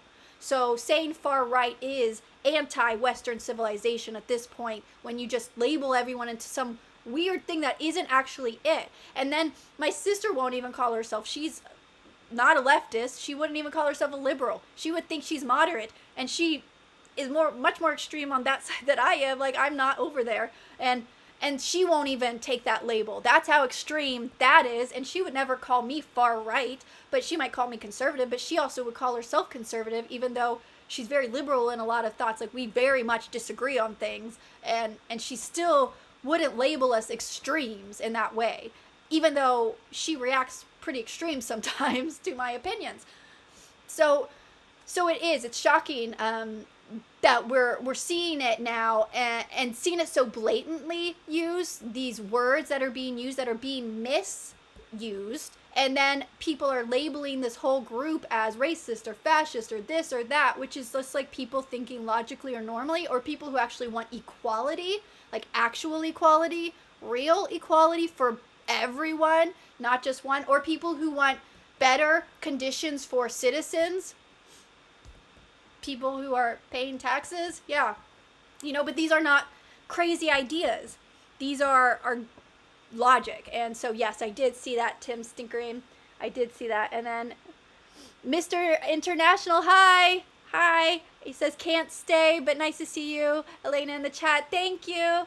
It was good to see you, and come back. If you came back, hopefully you saw this. I'm sure it took me like an hour to get to your comment, as it usually does.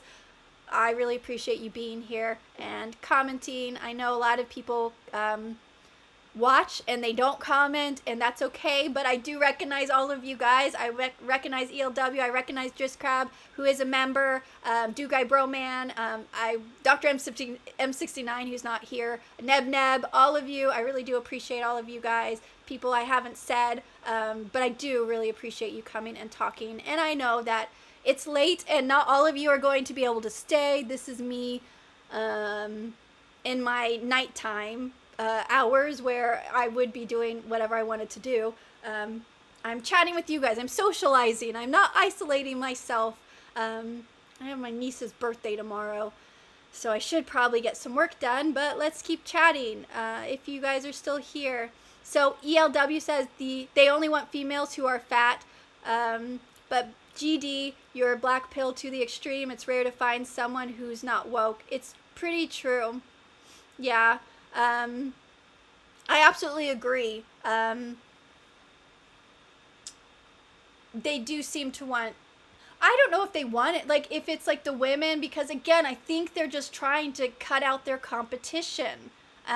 And they want to cut out beauty and femininity because that's apparently a bad thing. And I'm not sure why, because do they not realize like how much stuff, like Helen of Troy, like the beauty that launched 1,000 ships. Yeah, so I think beauty can make men do a lot of stuff. So maybe that's why they don't want it, because maybe they don't want that to be like how I look is powerful. But you know what? Like, we are visual creatures and we like beautiful things, and I don't think that's a problem. And when you're young and beautiful, that's a thing to be celebrated. That's not a thing to be like cut down and then told like that it's bad and then ugly yourself up so that you can win an Oscar. Like, I don't see that that's the way that society needs to go. We should have, love ourselves and love beauty in all different ways, but also love beauty that might be more traditional beauty. It's okay. I'm just not sure that I understand how this is going, because the plastic surgery industry is so like in the mainstream. The amount of celebrities who actually used to be attractive have ruined their face, and it's not, they can't go back. I mean, Charlize Theron, her face is frozen. It's weird. Like, they look weird. They don't look good. They look weird. Anne Hathaway, it's weird. So I'm not saying that they didn't used to be, but now they look weird. They don't look human. It's the like, they look weird. I don't know how else to put it. It's a odd beauty, but even those, they didn't go crazy, where you see some that go even more extreme. And you see younger and younger, you see like people who have, all of them are ruining their faces, and you can't get it back. You can't get it back. With Botox, you can't get it back. You're seeing it. Look at it, guys. You're going to see everyone with the Botox. They look like, the pictures that are going around of Millie Alcock, Supergirl, but it's like the gorilla I forget what the movie it's from, but it's like comparing her to she's obviously prettier than that, but it's like the funny meme that was going around because they really uglied her up. But it's like that brow thing that's big. That is what Botox does. I'm not saying Millie Alcock has that. It's just that's the gorilla kind of primate thing where your brow kind of gets big, and you'll see women, that's what happens, because it's this part of your eyes, like, it has to work extra hard because you've atrophied your muscles and frozen them, that then it actually makes this muscle really big and it brings your eyebrows down. So now you're seeing this in women, and that's their look, and it's because they're Botoxing and they're doing it younger and younger. Or you're seeing them like Kylie Jenner, all of them who have these facelifts, but they're done it so young that you can see like they don't even have like earlobes now. And then what's going to happen? They have no more skin. It's stretched out. And what about when they actually might need a facelift or want to do it? I mean, these are the things that they're ruining their faces. They're doing it with too much treatment. Then the fillers happen, and then they can't the fillers move around, they migrate, and they don't dissolve. They get stuck in your face, and then you have to do the filler removal, but it actually removes all the hyaluronic acid in that space, and it not even just there, in other places, and then you actually have aged more. It's a trick. And then everyone is trying to look the same. Everyone wants, like Kylie Jenner, no one really wants to look like her anymore, but they used to, right? And she's really trying to come back with King Kylie. It's over, girl. You it's gone. You were King Kylie. Now you're just Kylie Jenner, normal white girl. It's okay. Welcome to the world. And so she did that whole thing, but everyone wanted her lips and her body and this and that, and now no one wants that anymore. And now they're trying to all change it and fix their faces, but you can't change your face with a trend, with plastic surgery, and then change it back. And so that's what's happening in the world. And so beauty has not, and it doesn't make sense, because you can't be beautiful but then everyone's doing plastic surgery at the same time. It's insane. You can't function in a world that doesn't make sense. And yet here we are. Here we are, everybody, doing it all. It's sad. Jillian Michaels, thank you, Dude Guy Broman. Jillian Michaels is who that is, who I was talking about. Okay, let's see. ELW says, P.S. What do you think of Candace Owen and Pearly Things? So, just Pearly Things, I think that is Pearl, right? I don't follow her, but I've seen some of her interviews. I think she's fine. I think Candace Owens is grifting. I think she's... I never liked her Christian views. I never thought that she was a great speaker as far as public speaker, but I thought her podcast was fine initially with it, but I thought her views themselves were not biblical fully. And here we are. And so I feel a little vindicated that she's clearly been misled. And may God help her find her way again. So Duke Guy Broman, got a good heart, Elena. Thank you. I'm working on it. God is good. And he's trying to get me better, and I really have to get out of my own self. I've been trained under all this stuff too, and I've only recently, not noticed it, but recently tried to express it and talk about it. I've just been under my breath, just thinking it, being resentful of it for over a decade, and I finally was like, I have to say something. I'm a part of the problem because I haven't said anything. I've just stayed quiet and accepted the bad treatment, accepted the silencing, accepted the name calling, and didn't want to be a part of it. And now I just know that, yeah, okay, I'm gonna be a part of it. But luckily YouTube lets me hide people because like I said, I don't owe you a comment on my channel. Like, no, this is my channel, it's my piece, I can do what I want with it. And then, but hey, sugar is bad. I love sugar so much, I just do. But I also love Coca-Cola, pure sugar.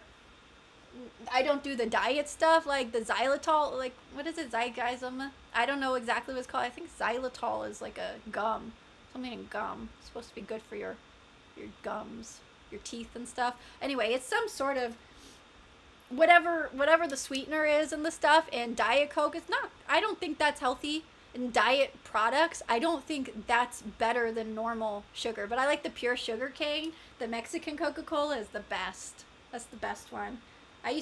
Coca-Cola is like my security blanket. I've had it. I carry it around with me no matter where I go. It's my security blanket. I should drink it. That's more of a... It's come with me since I got sick when I was 14. So that's why Coca-Cola has been always with me, no matter where I go, ever since I was young. Because it's helpful for the sickness that I had for 30 years or so. And it's still like security wise, I feel more secure with it. Okay, so Duke Guy Broman also likes Jed. Yes, Jedediah Bila. So she does well. So if you like her, watch her stuff. You might not be seeing it on your feed. You can tell with her views. Her view numbers are going down rapidly. And that's what's happening. And you are the problem, people. We are the problem. If we like someone, we have to search them out and help them. Help them continue to create the content so that they don't give up and then give the entire space to these crazy people. Because that's what's happening. Because who wants to do this for free? It's hard work. I'm doing it again for fun. I'm trying to do it for fun. But you can tell, like, if you only have a certain amount of time and you have to monetize something, you might not stay on YouTube. I don't know how they can do it. Keep it up. So we have to try to help if you still want them to be able to create content. Because otherwise they're just going to give up. I've seen so many creators in the last 6 months just quit YouTube completely because it's that bad. It's bad, guys. It's a crisis. YouTube is not understanding not only long form audience, but I mean, it's sort of like how Facebook and Meta doesn't understand that they lost the AI game and they just need to work on the ad game. Like, stop it. You know, Apple, they don't try to play AI. Why? Because Apple doesn't want the liability of AI. Maybe they're playing with real artificial intelligence, but they don't mess around with LLMs. You got a HomePod, you're probably going to be annoyed with it because you have to say something exactly right because it still uses search query intent. It still cares about the words you actually say, and it also will not give you random information it doesn't actually know. It'll quote stuff directly from a website and tell you which website it came from. Yeah. I appreciate that from Apple. My mom gets really annoyed by it, but I'm like, no, this is actually healthy. It's not guessing, and it's not lying and paraphrasing things that aren't actually real. They're hallucinations and acting like it's a real source, which is what every other search engine is doing right now. So yeah, I'm okay with my HomePods using old search query that are not as that you and a lot of times it'll be like, you can ask again from your phone, and I'm like, I would have asked from my phone if I wanted to open my phone. And so yes, it is annoying. And I ask if it's raining, and it's like, it might rain in the next hour. I was asking if it was raining now, but you know what, it's not guessing, and I guess you gotta accept that. Like, pick your battles. What do I want? Cognitive dissonance is real. Same with our beauty battles. It's all real. Okay, so Neb, the trick to watching you live and commenting is to correctly guess what you're going to say in a half an hour and comment on that. it's so true. It's so sad, guys. I'm trying, but I don't know how not to have a 10-minute conversation with every comment. I like to engage with the words you're saying and like go that direction, and that's why it's good that there's like 10 people watching at once. Right now I've had 10 concurrent viewers. Like that's a, you know, I'm okay with this because I can't talk to everyone, and I want to acknowledge your words. You guys exist, and I care what you have to say. Like, this isn't just a stream for me. This is like our stream. So Dude Guy Broman says Megan Fox. Yes. So that girl from Boys. Yes. I think Florence Pugh, is that the one from Boys? Season 1 and final season comparison, all of them have changed their face in a way that you can all see it, and the effects are the actual negative effects that start happening once you've done. They might have looked good initially, and then it goes bad, and you can't, like, you try to fix it, and you try to get the old features, and you just lost your feet. Like, you can't do it, you can't fix it. So what you had that maybe wasn't perfect, wasn't algorithm perfect, that maybe the algorithm doesn't like to show you as much because my face isn't as symmetrical as everyone else's, and I have bigger teeth and gums, whatever, you know, those are the features that are intriguing. They're compelling to people. They're different, and that actually what makes people look beautiful. Youth is actually from our micro expressions. That's how you can tell youth. So like, me just being able to move my face, it's like that shows I'm alive and young. So when you remove that, you look dead. And then like psychologically, our eyes are like, what's wrong with that person? And you find them less attractive.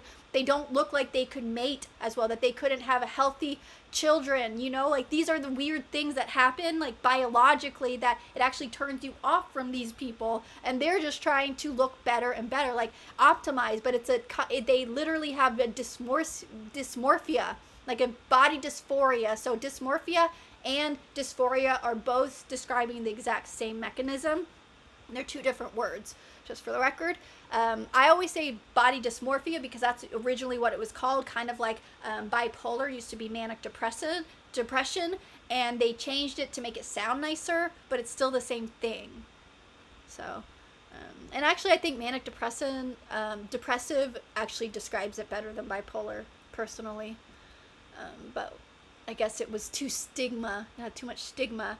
So Neb says, I learned in my human biology class recently that Botox is actually a poison, and they're just using in small enough doses to localize the effects. Exactly, it is. It's a botulin poison. So it basically is a small poison that atrophies all of your muscles. They also put it here for TMJ issues, but they also do it when you have a really strong jaw and it looks like really big, and say you're a woman and you want it to look more dainty and feminine, and they'll do that to kill the muscles basically, so that they will atrophy, so that their jaws will look daintier, you know, more like how their filter makes their jaws look.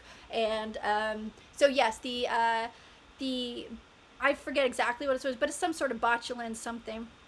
And that is it is a poison that they are putting small amounts. And what's interesting is the amount of damage that it can actually do It does tend to wear off depending on where. If you do it too close to a certain place, it could actually atrophy muscles you might need to breathe and stuff, to blink, those sort of things. But yes, you see people who have an eye that they can't really move for a little bit and until it wears off. You have people who have sides of their mouth and things that aren't working. The worst thing is filler, though, because fillers, especially people are trying to do them at home, and they'll put them, and you have like veins and arteries all here that are connected, and same, they'll do it with their nose, because you actually can put filler in your nose that makes it look smaller, surprisingly, because you're filling it out to reshape it correctly, and surprisingly it makes your nose look smaller. It's like a mini nose job, but it's filler. But the problem with it is what is in your nose and all the veins around here is so detailed and so sensitive that it is they'll get necrosis, right?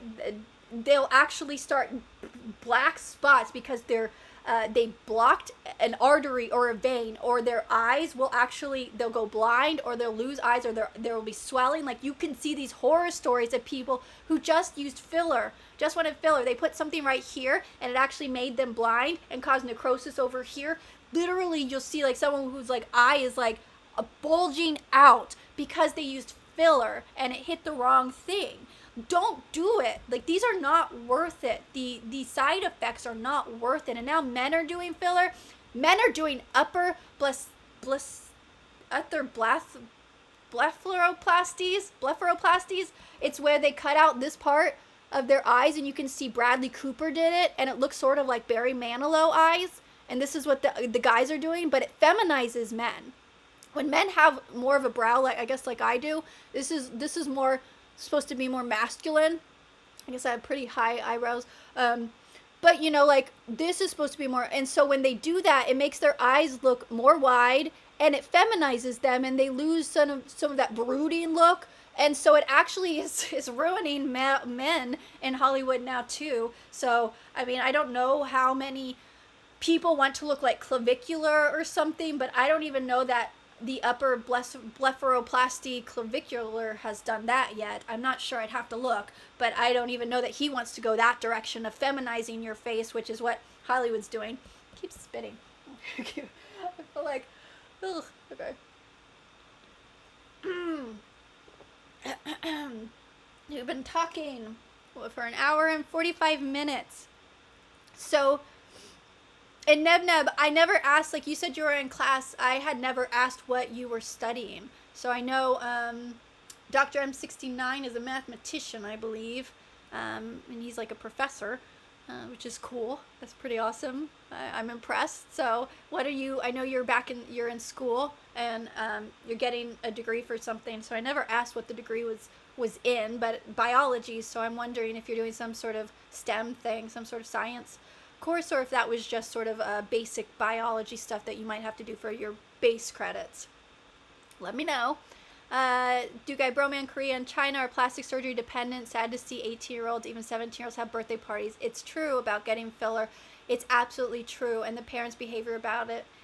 And it's like that's part of like the culture now, for success and things.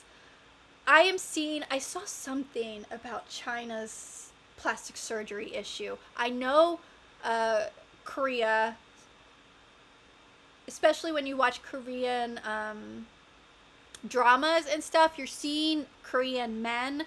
I know you already saw it with women, but you're seeing now the men are very much getting plastic surgery.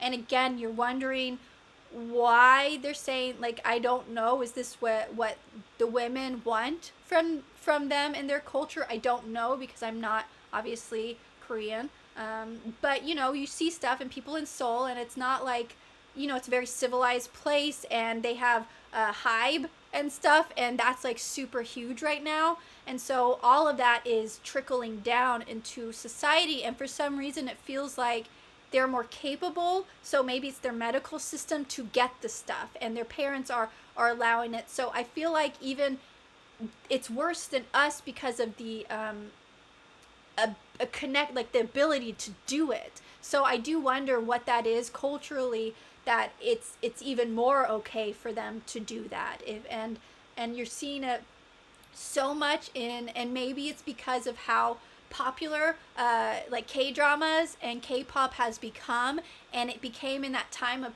plastic surgery being so big that because that was when their culture was really blowing up with all of their entertainment and media getting really big, getting funded, and all of that stuff getting attention. This is the only exposure, the most exposure they're having to the entertainment system of all of they're seeing all the plastic surgery stuff right now, like that's my thoughts, is that there's just a lot more entertainment stuff happening, right? In South Korea, there's a lot of entertainment and money going into it. It's some great scripting. They're doing like magnificent. If you like television, if you like movies, and you like kind of the old fashioned kind of stuff where they actually made you think and were really twists and turns and really to think a lot, like K-dramas are like the best. K-mysteries, just anything, all of that. I love any of the foreign stuff. That's the reason why I watch Netflix, because they actually have them and they dub them, and I prefer the dub versions to the reading. Again, my dyslexia stuff, that it's just easier for me. Anyway, so yeah, I don't know why it has seemed like a bigger thing, but also, is this just like what we're exposed to from them? Is this what everyone is seeing, or is this just what America's seeing? And is this just another way for America or the Western civilization to be corrupted? Like, I don't know. It's hard to know, like, what is real, what is not, and what is like what you're being fed to believe. It's pretty much like, I can't know anything that's happening in Europe because they all want me to think something. So you just can't trust them. Just like everyone came to the United States and was shocked because it's nothing like what they were being told on the news. Yeah, well, it's pretty large, so some places might be like what you see, but for the most part, it's not. And so it could be the same thing. Like, what is actually real? Because most people think Americans are like what you see on TV and movies, and it's just, some of it's true, but not all of it. We are very consumer driven. We like to eat, I guess. But aspartame, thank you. Yeah, it is aspartame, I believe, was the one. And then, yeah, same parents of OF kids and all of that. It's really weird. But I feel like the OF kids and all of that is stuff that happened from millennials, especially doing Vine and creating their family vlogs and stuff. And I believe that really is a sick system that started with us. It ends with us. That's starts and ends. Let's see, Mexican Coca-Cola. Yes, it's the best.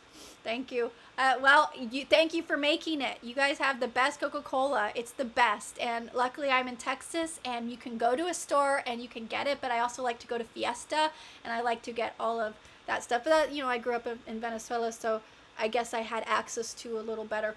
What's actually funny, my mother doesn't remember this, Venezuela had better Wendy's and McDonald's quality and Subway quality. When I went back to the US for college, I was shocked at how poor quality American have for Wendy's and McDonald's and Subway. So you think like the third world country might be worse, but no. I was in Caracas, but still, that it's considered third world. Mexico's not, but you know what I mean. But it's interesting, like watching the foreign versions of these companies. Some of them are still much better than the American version of the exact same company. And I find that normal, because that's just how free franchises and subsidiaries and umbrella companies tend to work with different leadership. But it really does. I mean, America quality control is non-existent. It's on purpose trying to hurt you. I mean, I'm not saying no one else is, but I definitely know that our system is only pretending to care. Talking to you, all of our FDA stuff, I don't think that they're telling the truth. But here we go. I'm going into social work, or possibly going to be a guardian ad litem.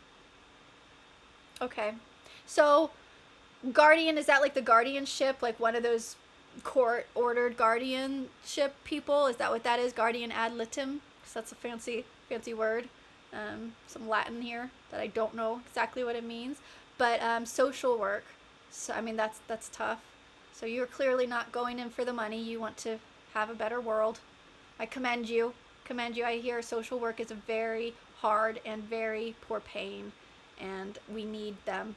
So good. But you also continue. Neb44, maybe I should change plans and go become a plastic surgeon, right? Sounds like that's where all the money is now, and apparently I might still get customers regardless. Yes, you will get customers regardless if you're good at it or not, but guess what? You also get customers, like, because it's never enough, and it's always something wrong, because once you change, like, your nose, your whole face is, like, changed. Like, none of it looks right, and then you have to change the rest of it, and then people, like, there's a reason why things get addictive. You lose sight of your face, and you're so disoriented that you don't, because you can never get the real face you had back. It actually causes depression, and then you spend your whole time trying to just get that initial thing. It also could be, it's addictive, so the first time is always the best high, and then, like, the rest you just chase it after, and that's the exact same thing with plastic surgery. It's all preying on insecurities and addiction, and I don't know why women are seeing celebrities and being like, yeah, I want to look like that. I don't know. I feel like vindicated when I see them. I'm like, thank goodness I didn't go down that boat. Is that what I'd look like by now? Oh no. I think I did okay. I just wore sunscreen and drank water and Red Bull and Coca-Cola. Mexican Coca-Cola. So here we are. And that is my routine. Okay, so let's see. That's what people tend to think of when they hear guardian, but it's not that at all. Oh, okay. Well, fair. That's fair. I'll look it up then. I'll look it up. And ELW 1995 says, what advice can you give to those who apply online but can't get the job? Oh my gosh. I give advice to employers to actually use humans to source your job. The hard thing is you're not going to get a job unless you know someone right now. I don't have advice. It's like you have to network and you have to get to know someone, follow them on social media, show them your usefulness. A lot of jobs have you apply and want you to, like, jump through hoops or, like, do projects, and, like, basically they're just getting free work from you now. It's really a shady system. Most of them are using bots and things and not even getting, like, the best applicants, and the best person who can game the system might get the job, but a lot of the times the best person to get the job is going to be for recommendations, word of mouth, and the best people are just people who actually go above and beyond, especially during an interview, not to just give them projects that don't work. I just mean above and beyond, like, not just the bare minimum, obviously. I think people, when you do actually just the bare minimum, you're automatically outperforming 95% of the people in your workspace or in your school now. So actually just doing the bare minimum, that's my first suggestion, but then being able to add and start going above and beyond, because the best workers, the best people are the ones who are, like, you don't just give them a job and they just do that, you know, and nothing else. They're the ones who do more, right? Like, who engage more, who do that extra little step. And those are the types of things that it's not about getting taken advantage of. It's about just being a good worker and showing your commitment and your ability to give the company something. I think many people also like to come in with, like, the self-righteous attitude about how I can improve your system and make it better, and as a person who hires people, that is not going to get me to hire you. That's going to get me to say this person is probably not a team player. This person probably just wants to come in and subvert the whole system, probably doesn't want to come in and do a job or a hard work. But also, don't apply to jobs that are making you do projects ahead of time. That's not the type of job that you have. They have the resume, and so there's a mixture, because I know you're, like, applying because you just are desperate for a job, but if they're trying to make you jump through a crazy amount of hoops that have nothing to do with anything that you can't, like, you can show your work or different things from your resume, and you can do an interview and stuff, like, those are the types of things that's going to be wasting your time at this point. I don't think those recruiters have the best interest of their company in mind, or of you or their employers in mind. I think the people who actually have better hiring systems are the ones that you should try to go for. But there's definitely a bunch of people who are applying and just not getting responses, because there's a lot of jobs out there that are ghost jobs. What you might not know is that most people already have an idea of who they want to hire, probably someone inside their system, probably someone that they know, possibly nepotism, whatever it is. And what they have to do legally, especially for larger corporations, is to interview a set amount of people. So they have to post the job legally, and they have to post it in a certain amount of spaces depending on the company and the state that they're in, etc.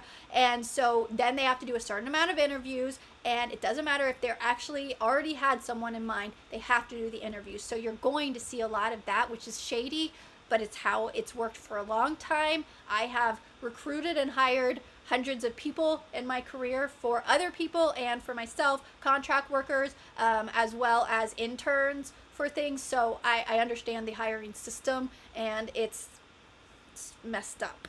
And it's gotten worse since the automation process, because people have decided they don't want to pay humans.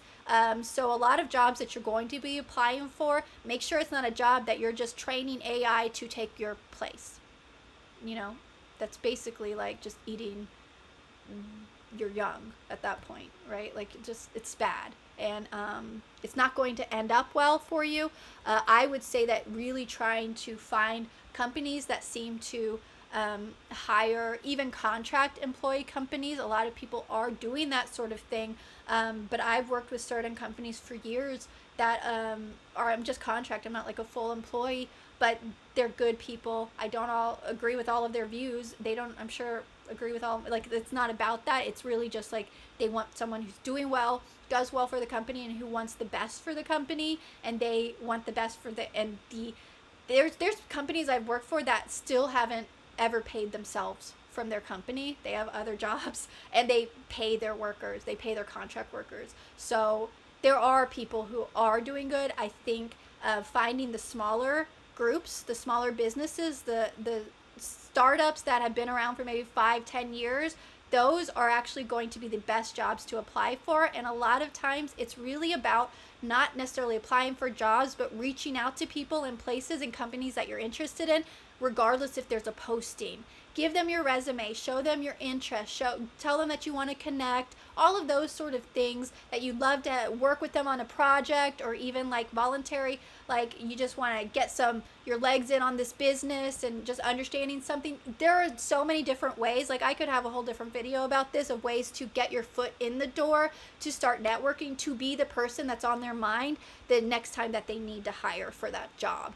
It's networking, that's what it's called, but that is how you're going to get the job, because most people already have decided who they want to hire.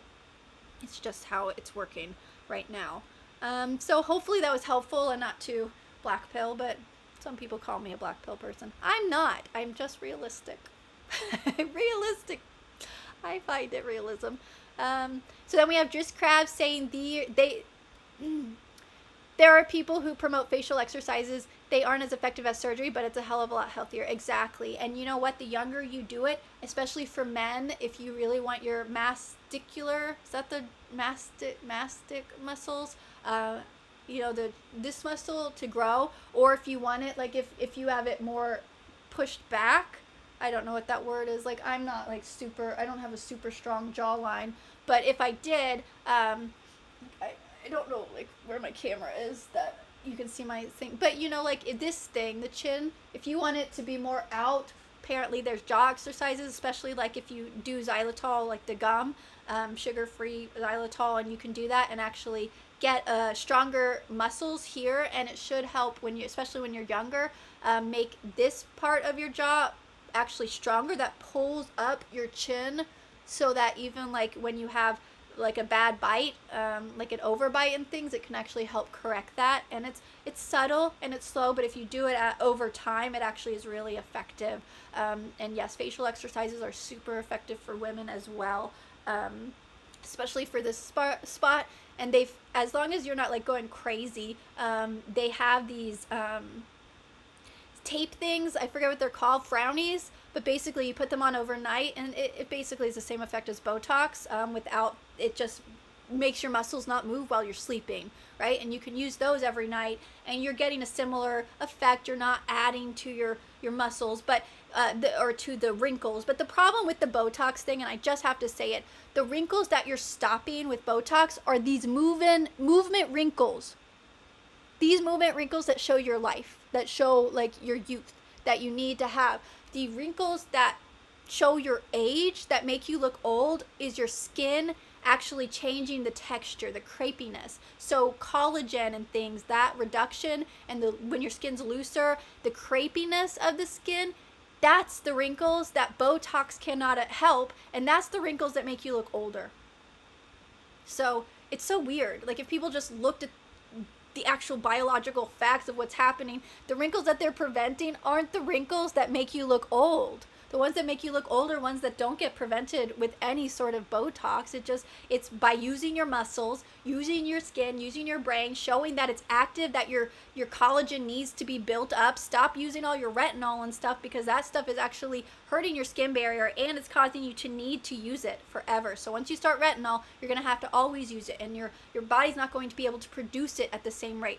I do believe that there's certain things like L-reuteri and certain things that you can actually eat in your gut that will help promote your collagen and different things. Eating collagen, let me tell you, it doesn't sound like it makes any sense. Collagen isn't actually created from collagen. It's created from different chemicals that create the collagen. So when you put collagen on your skin, I can understand that collagen can be absorbed, but it's not actually like creating any new collagen, so you have to constantly use collagen stuff to put on your face, but it can be effective for those moments to get rid of them. But drinking stuff that's collagen, do you understand science? Like, you don't drink collagen and collagen gets like, it doesn't just go into your skin. Like, that's not how collagen's produced.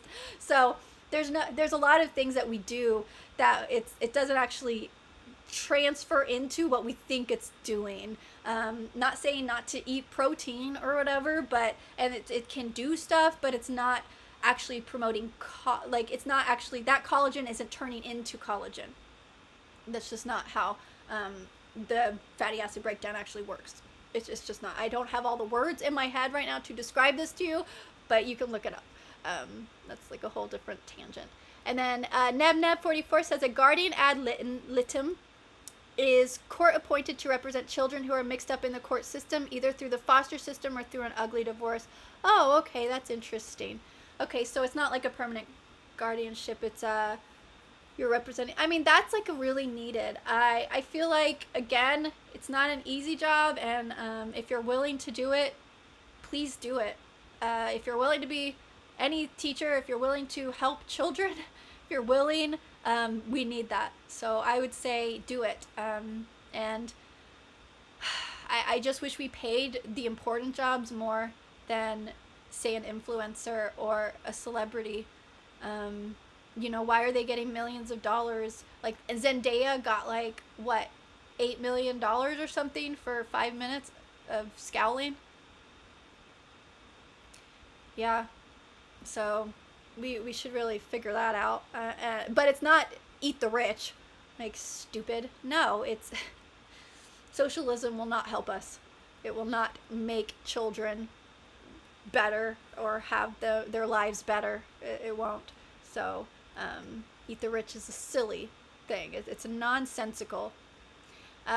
So, and then Nebneb continues, their job is to investigate and represent the best interests of those kids to the court and make an official recommendation to the judge about what those bets. And you know what, Nebneb?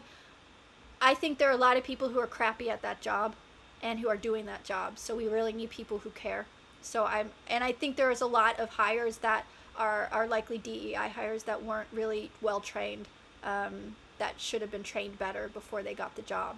And that's a whole different topic, but it's factual. So I really am grateful that you're going to school and you're taking it seriously. I know you had said that you wanted to learn and want the degree, and that's really important. So power to you. I support you in this venture.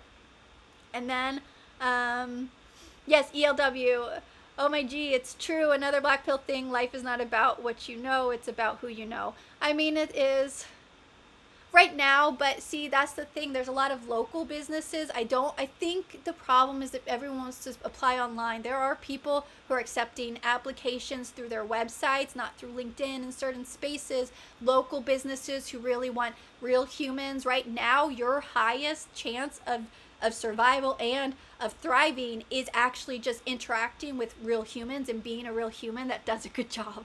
I mean, it sounds so simple though. So the barrier of entry harder than ever to find the entry point, but the barrier is lower than ever. Once you find the in, all you have to do is be competent, and you're gonna beat 99% of the people that you work with. One of my little sisters, she was working somewhere, not saying where, and one of her uppers, her supervisors, was on vacation or something, or leave of some sort, and so she took over. Maybe it's maternity, but she took over for her stuff and some of the people that she supervised.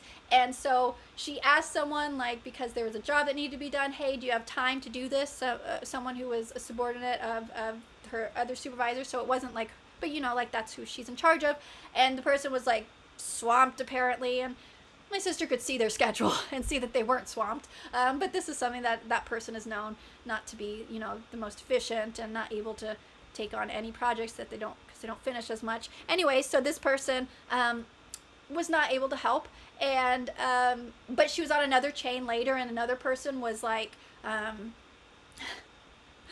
hey, person, I was about to say my sister's name, sister, they don't say sister, but hey sis, can you do this for me? And she was like, she responded and was like, you know, I have this and this, but if I have time, I'm gonna, you know, take extra time to do this, and so yeah, I'll get that done.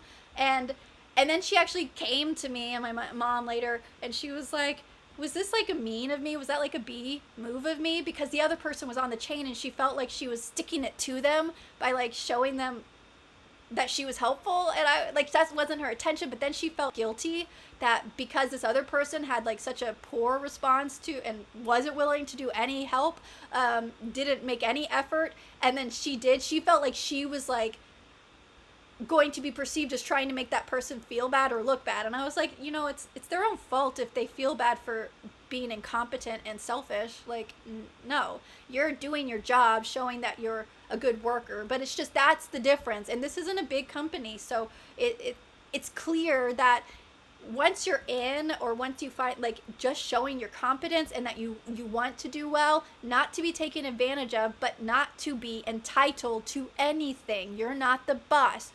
People do not understand. You can walk in and say, this is not the way that this should be running, but to tell the company that you're working for that they're doing everything wrong without having developed any rapport, without having even been asked, hey, how would you improve this? And then, like, even with how you would improve, you should say it nicely and constructively, but people just come in and they're like, this is all wrong. It might be all wrong, but that's not for you to say. If you want to do it right, go build your own company. This is someone else's company with their own rules, and you need to come in and start with their rules. And then you build up, you show you're good, you show all this stuff. Maybe you can have other opinions, but it's not your job to come in and like change everything because it doesn't work how you think it should work coming in. You haven't done any of the job yet, and you did not grow this company. They do it with everything. People do it. They come on this channel and they want to like start saying all this stuff and correcting you. Okay, make your own channel. Get your own success. Get your own subscribers, you know, and go talk to them. Like, it's the exact same thing in the world. And you can see it online as well. But so there is hope, actually. Unfortunately, it's just because the majority of people are really poor workers right now that we're seeing in the workforce coming up, especially. So hopefully that was a little less black pill. hopefully that gave you hope. Just do well. And then Neb, it's kind of like investigative arm of judiciary when kids are involved. I mean, it's important. We need to do that. So thanks for the live. It's 1:30 in the morning. Have a great night. Thank you, Do Guy Broman. It's 11:40 here, so you must have left 10 minutes ago. Thank you. Have a good night. Thanks for playing. And then Neb44, I can't speak to how many people are doing it poorly, but I do have friends who are foster parents who got screwed by a bad ad system. Oh, bad ad litem, excuse me. Very different things. Ad litem. Just because a job requires caring doesn't mean people will care. Exactly. And that makes sense. It's a whole crazy system right now.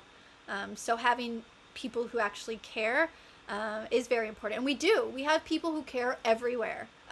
In the government, we have people who care in every place. It's few and far between is the issue. So that's the problem. A lot of times, even when you start out caring, you just get corrupted because it's like hard to care and do stuff with care and still survive, and everything getting really expensive. So it kind of forces you to stop and look at your own needs. When you're in a state of crisis, you get selfish. When you're sick, you get selfish. When you're insecure, you get selfish. There are things when everything is up in the air, that's when you start getting selfish, and that's what the society they want to happen so that they can break it down and kill Western civilization. It's absolutely a conspiracy, but it's true. I mean, you see it. They've come out and admitted it at this point. Okay, and then ELW says it's hard to find jobs here where I'm at, and the homeless crisis is out of control. I even encountered the homeless sleeping outside the police station. And there's laws against this, and there's laws that are protecting homeless people. And the thing is, what's the word? Because not all homeless people want to not be homeless, right? So I get that, and those people should not still be allowed to be there. They need help if they want to stay there, but a lot of times people are getting paid to be there. They are getting paid. They're getting certain things, and even if it's not a lot, it's still something. And for someone who has nothing, that's exploitation. But it's actually, a lot of times they're being invited into places specifically to be able to be used in a corrupt system. So that is unfortunately something that's been happening, and a lot of times police are actually not able to enforce the laws that are made to protect citizens who aren't homeless, as well as homeless people who should not be homeless, because homelessness is actually not something that is allowed in our society. Like, it's supposed to be helped, right? We're supposed to have shelters, we're supposed to have systems, we're supposed to have churches, we're supposed to have people to help these people. And if they don't want to be helped, they need to be removed from that space and forced to get into a system with help. So many of them do not have incentive to leave, and the laws about not having encampments are not being enforced. They're actually, the policemen are not allowed to enforce laws. It's an actual thing happening. So it's kind of crazy. Anyway, paid to be there, yes. ELW, there is many that are paid to be out there, and they get small amounts of money, or they're paid a certain amount to come out and to a certain city specifically. They are encouraged into certain spaces. You'll see a lot of spaces with homelessness that is out of control. They have been invited, and these are things that are being said by the people themselves. So these are investigative journalists going out. You hardly see them on YouTube, because YouTube, and not just YouTube, but the algorithm, everything suppresses these things. But there are actually people being encouraged to come into certain areas specifically so that they can either do certain riots or protests that are being trained how to do that, as well as then to sit in encampments to corrupt the systems, and then possibly be registered in locations to vote and do different things. So you can see that there are certain people who actually believe in the stuff that they're rioting for, that they're protesting for, and there are certain people that you can watch since the days of Occupy Wall Street. There's like one lady that is in pretty much every protest. You can see her across the country, and they have pictures of the same lady who's been there for now, 2 decades at this point? I don't know. So there are people getting paid, and the problem is so sad, especially because they're not getting paid a lot. Some of these older protesters are getting paid more, but they're not getting paid that much. Just probably like there's companies, like if you watch even the Odyssey stuff and you watch the influencer, like the person trying to get into the viewing with the Trojan horse, right? You've seen that video. It's fun to watch, right? But likely that was just a paid influencer that was paid a very little amount to go and do this, and then it helps them promote. And that's like, they just throw a little money here and there, and so maybe a person can make $500 in a week for these things, for being a part of this protest, doing this, and that's a guaranteed job when they're not able to get jobs, because the system has been created to limit the ability to get jobs, to show all these fake jobs so that these people feel there's no other hope. I mean, the black pill is being created. There are jobs available. The black pill is being fabricated and thrown at you, and you're being isolated from everything. You're not able to get ahead by their choice, so that you will feel so resentful and enraged that you want to just break the system.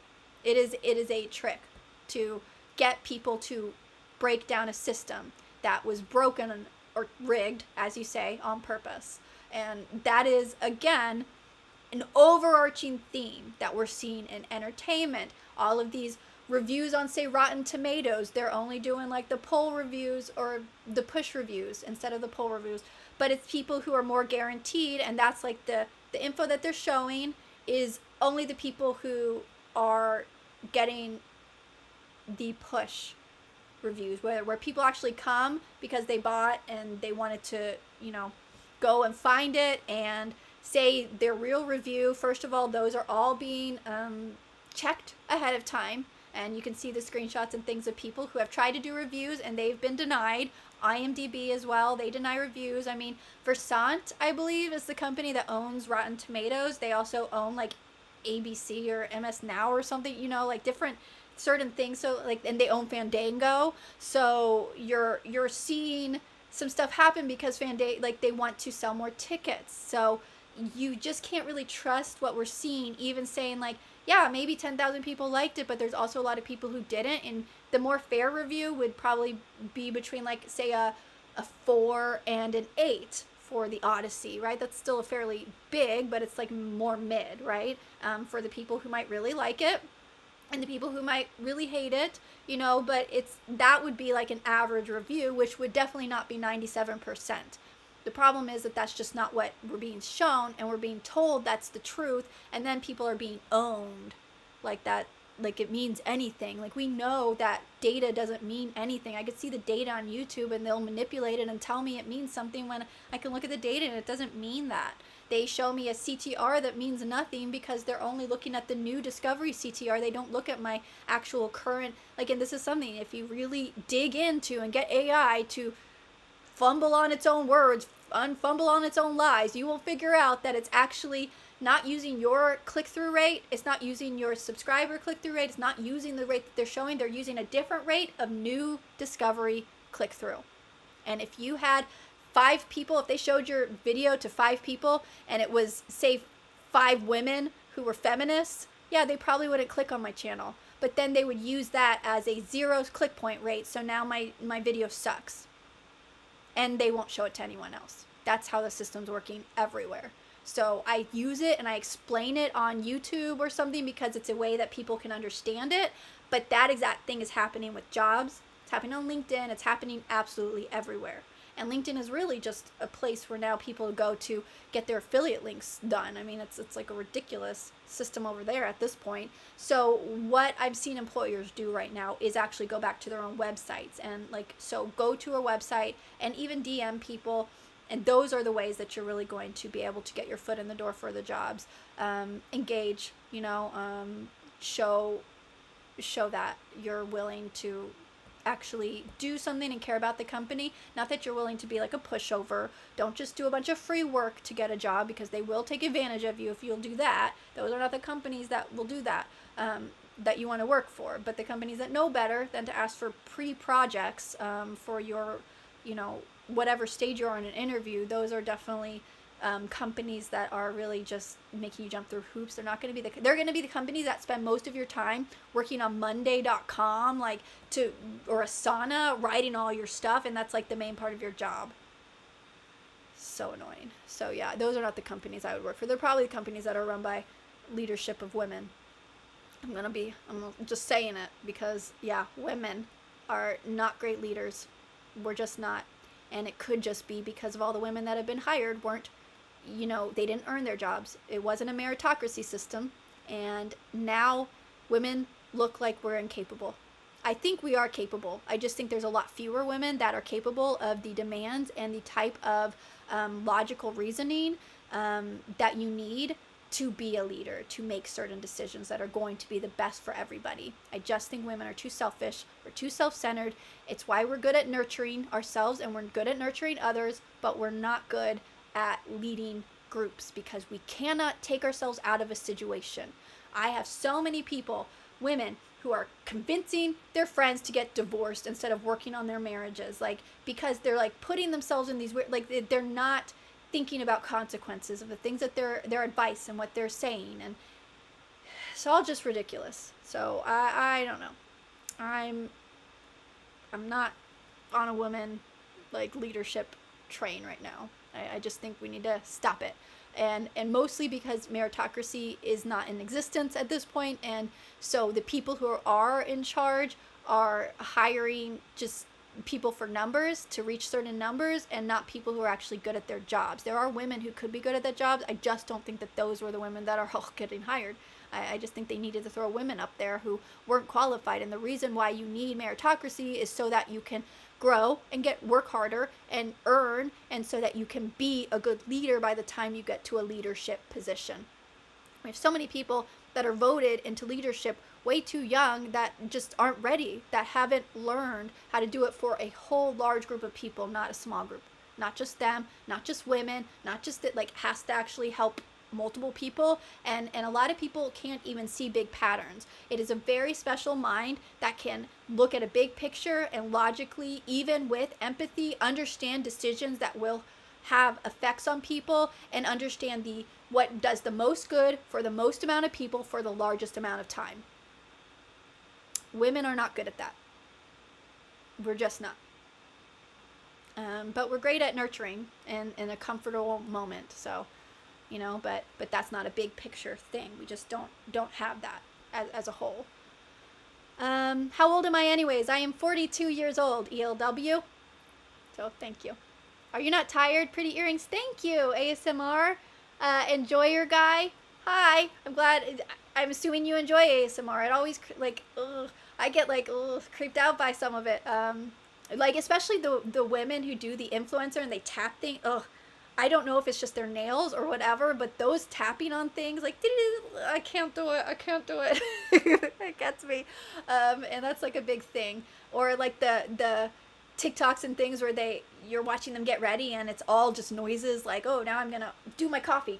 Click.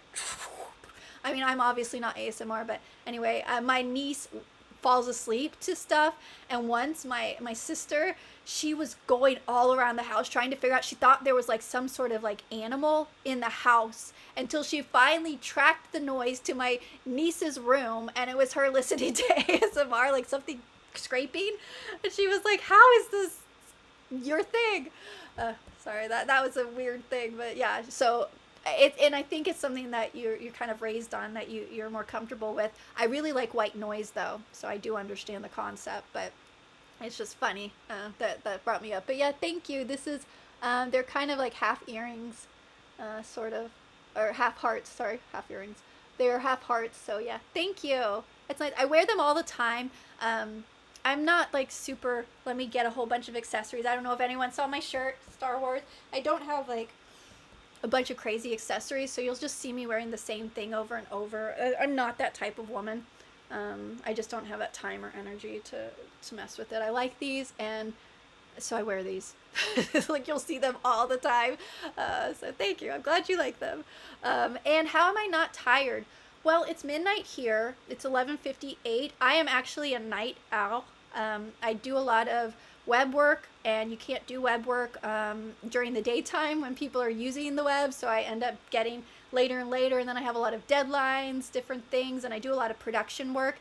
And since I have my nephews here in the mornings or during the daytime, it gets loud and it's hard to listen. If I'm trying to create immersive audio experiences, it gets hard to do that, and then have the nephews, and just, so sometimes I focus better at night. I'm more energized at night also. Some people, I believe, have like a different than a 24-hour sleep cycle. I think it's longer. Some people have shorter sleep cycles, some have longer, some are not affected. I could drink caffeine and fall asleep right away. Melatonin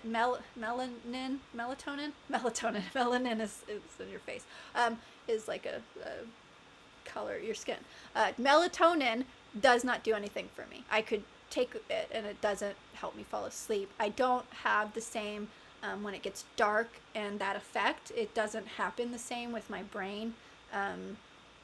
My entire life, I've always tended to end up, my schedule gets later and later and later, and I end up just staying up all night. Like I usually, if I would just do it and not have to interact with the world, I would be like a person who stays up, you know, probably I would wake up like 11 a.m. most days and then stay up until maybe 7 or 8 a.m., maybe 9 a.m. the next day. That's kind of a schedule that I tend to go on if I just let myself free, which I don't.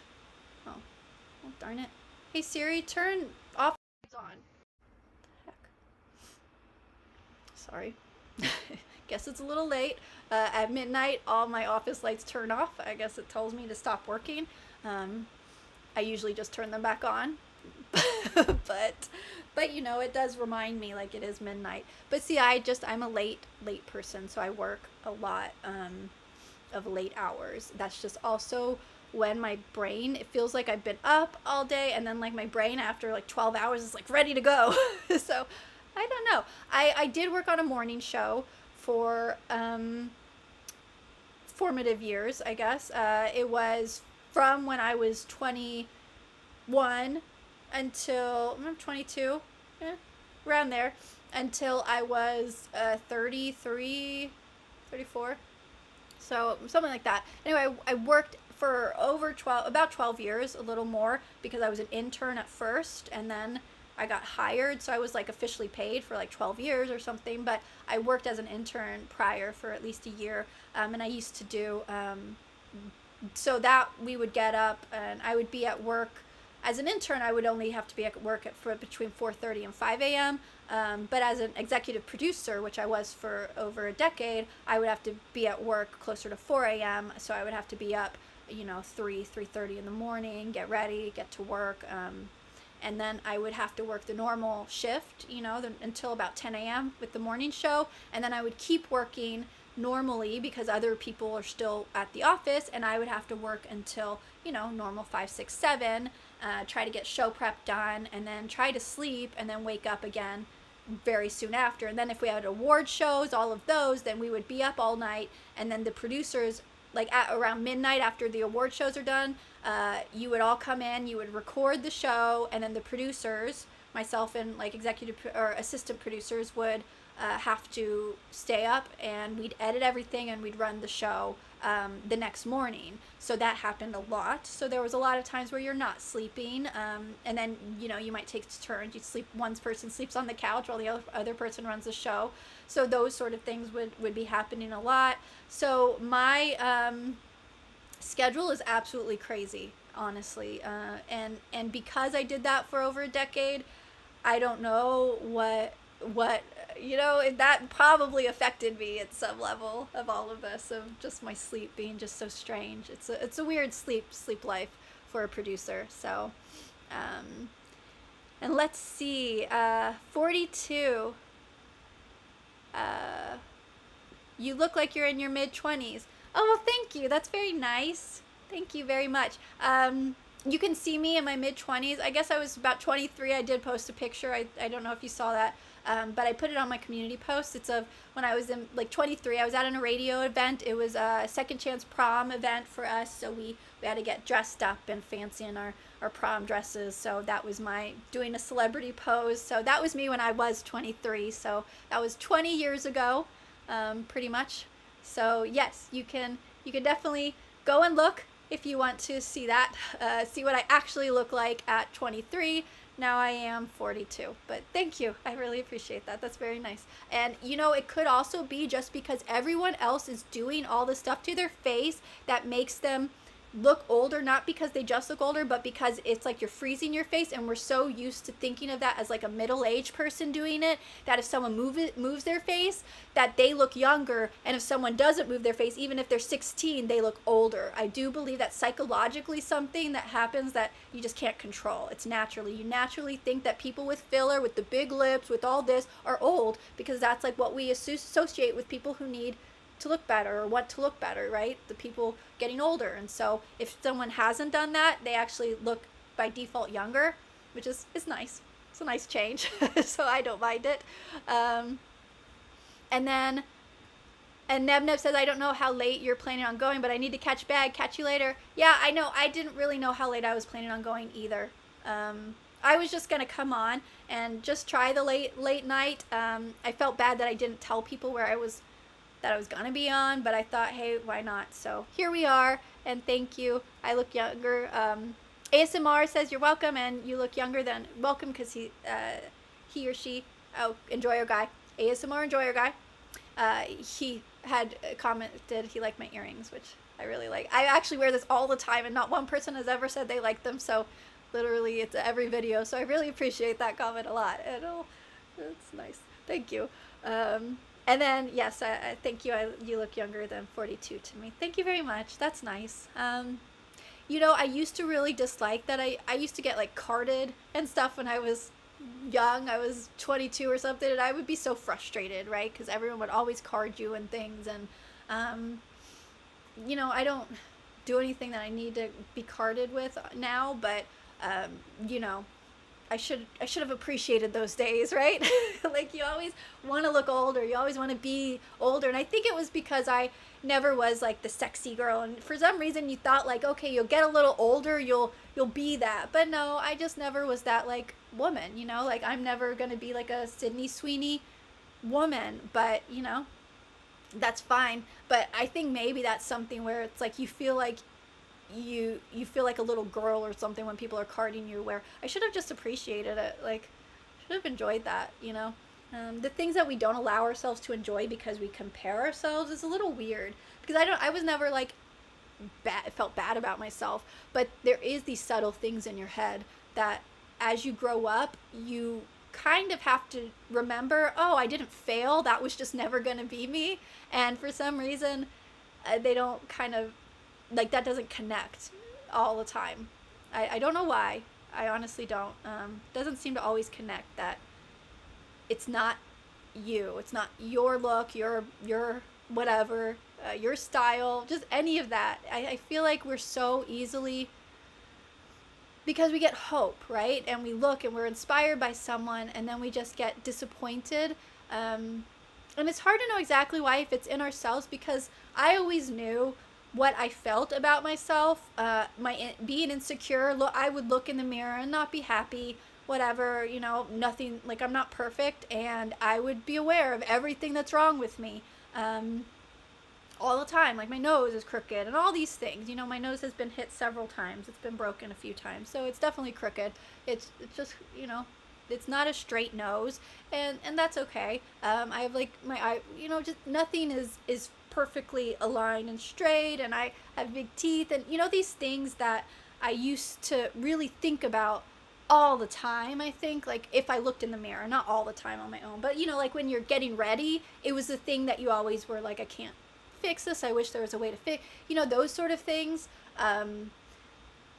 But then I would always, when I would know that was not what other people saw, like, I would know that, like, it was just for some reason. So in my mind, even when I was feeling those ways, I always knew that was my own insecurity, and no one else was sitting there while I'm talking just looking at every flaw, right? Like, whether or not they think I look awesome, they're not sitting there noticing every little thing that I am. And I knew that from when I was young. So I think that helped me in life to deal with it. But I also believe those insecurities are very natural for humans, especially women. And I think when you do not know that, when you're not, it can really hurt your not only self-esteem, but just everything in life. So one thing for anyone to know is, like, all those flaws, like, no one else is noticing them like you are. And in the one person or two person that does, they're just like, person is probably just looking to nitpick on things. Like, I'm not really sure. I do find that in our society, again, full circle, we're being taught antisocial behavior to come on and, like, talk bad to people. Like, someone, they would call me Dusty. Okay, I'm old. that's great. I'm excited about it because there was nights when I didn't think I was gonna live through the night. So yeah, I made it. So to hear people say that, sorry, I'm getting emotional because of the night, not because of an insult. It's just because, I know being here was a gift. And I know even being able to talk and to interact with people and feel good, be able to get out of bed. I've had months, 6 months at a time where I've been bedridden. And it's hard to get your muscles back, get your energy back, like when your legs are like when you can't walk because you're so weak, and you don't know how you're going to get over it. Yeah, you don't worry as much about how you look when you get older, because you're thinking like, this is great that I'm here, and I'm really glad to be here. And I just wish more people had that sort of understanding. Not that they had to go through what I went through to get that, but just the insecurity aspect that it is, everyone has it. And most people, if they are coming in and being angry or telling you all the things wrong with you or wrong with what you're saying, it really is not about you. Because most people, normal people, aren't thinking of all the negatives. Most people actually tend to think about positive aspects of you when they're trying to engage with you. They're not thinking about all the things wrong. But we are being trained out of that. We are being trained to be antisocial, not social. We used to be trained to be social, to enjoy the difference, to enjoy the uniqueness, to enjoy the weird stuff, to enjoy that. And we are not, now we're being taught the opposite. So, I mean, as a woman, it's really interesting to see. But let's see. And then ELW, even at 42, you look fine ASF. Thank you. Thank you. That's very nice. Thank you, sir. So I really appreciate that. And,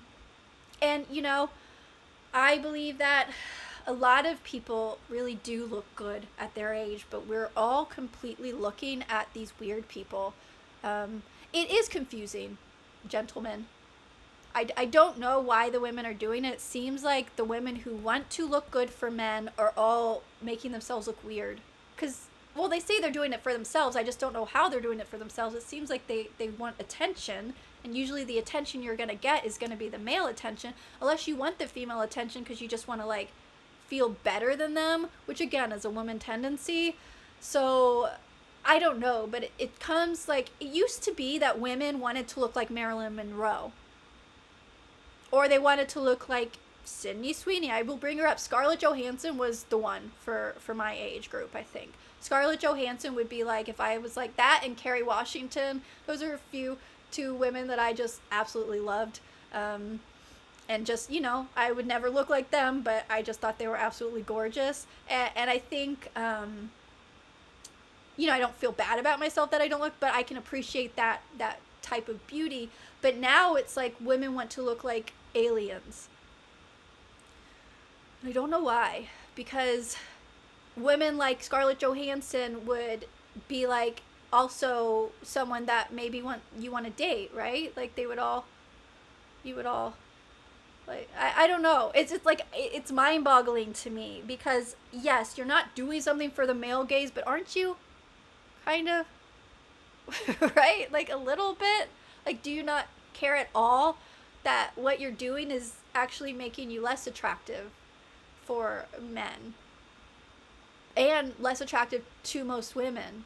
So that's where I just don't know. I don't know. It's confusing. And maybe, I don't know. Most of the time it doesn't look right. And also, most of the time people don't look like what they look like online anymore. Like, you see them and they didn't just use a touch-up filter. They didn't just touch up, like, with a blur. I have a blur on, like, there's a blur, but, like, they actually are changing their face. And, like, Michaela Nogueira, like, her face is altered. The Kardashians alter their faces. They actually alter their faces, so when you see them in but, like, doesn't that matter to people that you don't look the same? Like, if someone saw me in person, they would recognize me. They wouldn't be, like, surprised. You wouldn't be shocked. I mean, I would look the same. I mean, I have videos where I'm not even wearing makeup or a filter. I have them, like, they say it's, like, makeup free, And like you can see, I'm like getting ready for work. And then I have one that why don't women wear clothes at the gym anymore? And I came just right after working out outside, and I was wearing my workout outfit, and like my hair was like I was gross and sweaty, and I didn't have makeup on there. I think I might have had like, you know, because you wash your face a little before you go, so I may have still had some mascara or something, you know, like you could tell. Like I have mascara on right now. I don't know if you can tell, but I have fairly long eyelashes anyways, so but you can see, like I do have one video where I'm not wearing any makeup at all. I was about to get ready to work out. So you can see, if you saw me on the street, even without makeup, I'm happy to wear it. I don't think you'd be like, oh my gosh, you look so different. So I don't know why someone is okay with looking so different. Because like people see you in real life. Doesn't that matter? And I don't know. And then you're gonna, if you have children or something, they're not gonna look like you. So then they're either gonna feel insecure or just feel like disassociated with their family traits. Like, you know, there's gonna be some things happening, I believe, with that whole, which could develop a different culture of just plastic surgery culture, because everyone wants to look like their parents who have changed their faces. But, you know, we're also doing genetic engineering now, where they have what is the CRISPRs. Gene CRISPRs is what it's called, the CRISPR. I think it's like CRSPR, like I forget. But it's like a system where they cut out genes, and you're basically creating, you know, designer babies at this point. So yeah, that is happening. So it's called a CRISPR, I believe. You can look into that, because that's like a whole different thing. Like that's a whole different issue of like genetically engineering your children to look a certain way. It's you know, eugenics. It's weird. This whole thing is weird. It's like it's a slippery slope where we're already sliding down pretty fast. So the snowball has happened. I am mixing metaphors. Okay, so let's see. Oh, aliens. Yes. Let's get it, yo. Hi, Jesse 1381. Hello. And then ASMR Enjoyer Guy, do I believe that UFOs are real and aliens, non-human, intelligent, have visited Earth and interacted with people? I actually have a whole video. It's funny you say that. I have a video about that, actually. A whole video that's about aliens and what it is. So I do believe that the UFO sightings are real. I do believe that these alien experiences are real. I just believe that they're absolutely not aliens. That's not what they are. They're demons. I believe that we have a spirit world, and that they are, from the beginning of times, they have developed things like you can see it in, like, say, Greek and ancient works and different things. They have these same encounters, but notice that every encounter is the most advanced technology of their time. Back in, like, the early 19 whatever, when the blimps, the Zephyrs were all happening, they were UFO sightings, right? But they were all like Zephyrs, big blimps in the sky. So literally every type of UFO is like the most advanced that we could think of the technology at that time, which that does say something. But also there are things called familiar spirits, and those are, you know, people who think that they're seeing ghosts. Ghosts aren't real. They're demons. They're spirits that are tricking you, that are just trying to look like humans. And that is an absolute thing. It's gross, and it's horrible. It's evil. And so they can do that for that. They can manipulate you, and they can come into form, and they can make you think that certain things are happening. They can torment you, and they can do that. And they do pretend to be aliens as well. They feed off of that. A lot of times people talk to spirit guides or to other world creatures, and you'll see that's how a lot of cults get started, because they're talking to some alien or this or that. Like it's all, I believe, very demonic, and it's a spiritual thing. So I have a whole video. It's not like a very long video. It's basically the same thing that I'm telling you this. But you also can notice like some of the things that they're talking about, the activity where they actually saw like aliens coming out from the center of the ocean, and it was like this big conspiracy. This happened like maybe 2 years ago. You can look into that. And think about it though, if you're looking at like hell in the center of the earth, like where demons would be coming from, well, that might be the center, coming from what looks like the center of the ocean. I mean, there's a lot of things that, again, there's evidence, not proof, but there's also, you know, so people say evidence of aliens. I believe that this is all evidence of demonic activity. So that's my alien discussion, if you're wondering. um, okay. Yeah, they say it's reptilian lizard men, even alien mantises. Exactly. I mean, you're gonna see it because they're preying on people and our fears and our imaginations and our technologies and what is known. Like, because whatever spiritual belief you are, a lot of people do believe in spiritual world, regardless of your religion or whether you're not religious. But there is a lot of concepts of them utilizing whatever religion that you believe in or whatever conspiracy you believe in and using that against you. So they'll do it for Christians, they'll do it for anything, even people who are atheists and just believe in aliens, and so they'll use it to manipulate you and try to be in control of you and try to manipulate your behavior and other people's behavior around you. So that is something that you'll see often happen, especially again with cult people. Seems to be a thing. And then, let's see.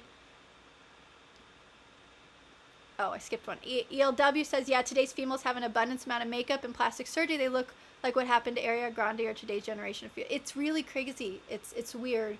Ariana Grande, I don't know. It seems like she's had some body dysmorphia issues that she's talked about since she was young. And that's been additionally fed with everything that's been happening. I think her issue has a lot to do with herself, her eating and stuff. Like, that's what she's saying. But it's, I don't know about her, but she did have what looks like, again, this is my personal belief about it, not any proof.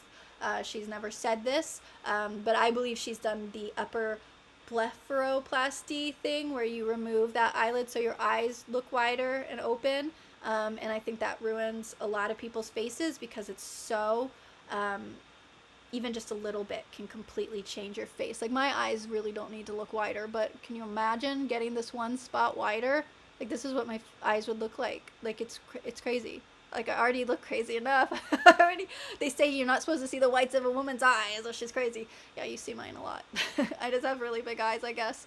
And how I look, I just always do that. And I have a lot of space to raise them, and my eyebrows work, so I don't know. Maybe that's just unusual for people. But I do see that a lot with, I think Megan Fox would probably be my biggest. She was so naturally Girl Next Door, not perfect if you look at her original, but to me, like, perfect. Like, if you look perfection, what they would say is, yeah, but that's plastic, that's Barbie, like, but Megan Fox, I think, now looks odd, and she didn't have to. But again, they're still not ugly women. It's just there's an oddness. It's an unnatural thing that then you kind of can recreate. Anyone can kind of look like that now. That's not really special. So there are certain beauties that I don't think anyone could look like. You can't plastic surgery it, and those are the people I think are more interesting, and I think maybe that's what's gonna be the next, like, big celebrities are gonna be the ones that actually can use their face and look a little different, not just like ugly celebrities, which I think they like to try to push that. I'm not done seeing beautiful celebrities. No, I just don't want to see plastic surgery celebrities that could look like my neighbor Martha, Like, no, I want to see someone, like, beautiful. Like, I'm paying for this. Give me aspiration, people. Anyway, and then we have ASMR. Enjoy your guy. What about the belief that government has recovered non-human biologics and crafts? Do you hold it? No. I think they've recovered a lot of things, but I just don't, I don't agree. I mean, there's a lot of spiritual stuff happening, but I don't think it's aliens. Non-human, spiritual stuff, it does happen. I really follow quantum physics and all of that stuff, so I love science and I love quantum physics. Okay, so even looking at quantum physics and stuff, I still don't, I believe there's so much enough in that the non-human, that stuff is just, it's just a way to describe something, and I just think the descriptions are inaccurate. You know, like what they're actually thinking it is the trick, right? Because the like a spirit, their biggest job is, the first thing is to make you think they don't exist, right? Because if you know that they exist and they're trying to manipulate you, then, you know, gig's up. So their first goal is to make you think it's ridiculous and they don't even exist. That's their first thing. And then once you've caught them, then they try to convince you it's something else and something useful for you. So it's still manipulation though. And then Sarclem, hi. I don't know that I said it right. Sarclem TV, hello, welcome, hi. I wonder, because now, like, if people are also coming from, like, different places, because I did notice I like to watch, say, Nerdrotic or, you know, Open Bar. So you have Friday Night Tights, and you have the Open Bar, and then you have, like, Odom, who does stuff, and now WDW Pro is new, that they do the streaming, and literally, oh, and I just started watching Film Threat. So literally, there's tons of streams. There's no time to stream that is not taken by someone else that I already watch. So that is a problem I'm having. You know, Officer Tatum, he streams daily, and so that's in the afternoon. Like, almost everyone, and then Benny Johnson comes on streaming randomly at different times, and you always want to catch. So, I mean, honestly, everyone's already stolen all the good streaming time. So here I am at 12:30 my time. I've been here for about 3 hours almost, so I'm probably gonna wrap up soon. But hello everybody. Hopefully you're enjoying. And then, do I even know what angels look like? Oh my gosh, ELW, they're creepy. Respectfully. But yeah, if you actually look at the depictions and the descriptions of angels, they're not what we see, what we think that we think. There's some with like multiple heads and different things. So yeah, there's some stuff when you're really looking at the spirit world concepts that is not really what we think they look like. So when you would hear someone say that they got a nice, you know, looking angel, that would be like an angel trying to look nicer for a person rather than scare them by the real look, which is massive oftentimes, multiple heads and multiple wings and things that are very different if you're looking at all the spiritual texts. And you can look through a lot of different texts, and so you can not just use like one, like say the Bible, but then you can also look at other texts and see that different things are actually saying very similar experiences of what they're experiencing, just with different words. So that is, I think, really important. And then you can look at the science and how the science is discussing it, because all of this is related. They're not different things. They're just different ways of expressing something, right? Different ways of understanding something that is happening, a phenomenon that's happening. So let's see. Yeah, ASMR enjoyer guy. I always prefer natural, like without surgery woman. And I think that might be a more and more thing that's happening. But again, it's like there's so much money being spent. I am a woman, so I don't know if you guys get this, but I get constantly just ads about Ozempic, and I'm over here like, know your audience. I don't need to lose weight. I could gain some weight. That would be nice. So no, I don't need Ozempic, but I get Ozempic. I get plastic surgery stuff. I think they get, you know, geriatric things now, because apparently I'm geriatric now. So that's fun. So, you know, I get all these sort of things, retirement stuff. It's like, oh, in this economy. But so I don't know what, as a man, you're getting shown, but women are constantly bombarded with these suggestions of little things that they should be doing constantly to look better. And then you're just wondering, like, for who? If they're constantly saying it's not for the men, who is it for? Because I'm a woman and I don't think it looks good. So is it for other women? Is it for themselves? But what level is, like, what looks good? Because I will never look like the women that I think look the optimal. Like, I wouldn't even try. Like, that would be silly. I would look weird if I tried to look like that. And so to me, just even the process of saying, like, how would I do that to my face, and you can't change it, and then, like, you can't go backwards, and the odds of something going wrong like even the one chance should be enough to say let's not do that, because you cannot change it back. And even worse, what if something happens in this elective surgery, which happens often, and how do you really trust? Even a surgeon has a bad day. So I don't understand these people taking these chances. But nice time of day, Jesse 1381. Thank you. Yeah, it is a nice time of day. I think so. 12:30. It's 3 hours, so I don't remember. I think I came on at like 9:30. Well, thank you. My physique looks, thanks. I'm glad that you think so.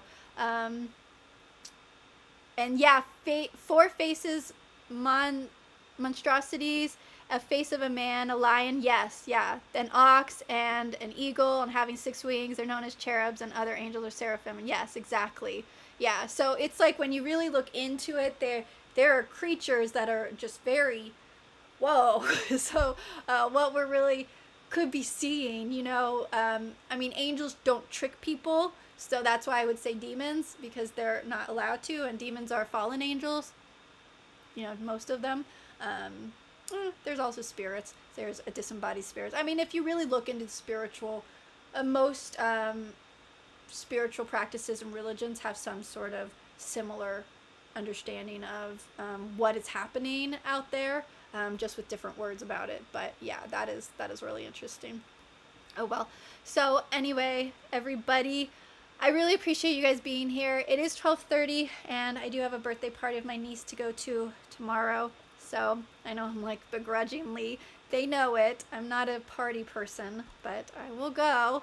So I will have to sign off, and hopefully everyone had a good time. Thank you really for coming and engaging, and definitely look at my posts and everything if you're interested in seeing more. I've been posting videos, and I try to actually take my lives and cut them up when I get a chance and put them on in smaller pieces so people can enjoy a topic. So maybe like an alien topic or this or that visual topic about women. So this was, about loneliness, but obviously it went a whole different direction as it usually does. So that's always fun. Hopefully you don't mind when I repost those, just for the people who don't get a chance to watch 3 hours, but you staying with me at any time, coming with me late. This is really great, and I just really appreciate it. I hope you guys do come back and enjoy. Don't expect YouTube to show my stuff to you. If you are interested in my channel, subscribe, but also like come back and look, because even if you're subscribed, you will not see it. You won't. I don't know why. It just won't show it to you. I've had members test it for me, and even my members aren't always seeing my videos now, especially the women members, so they're really suppressing me with women for some reason.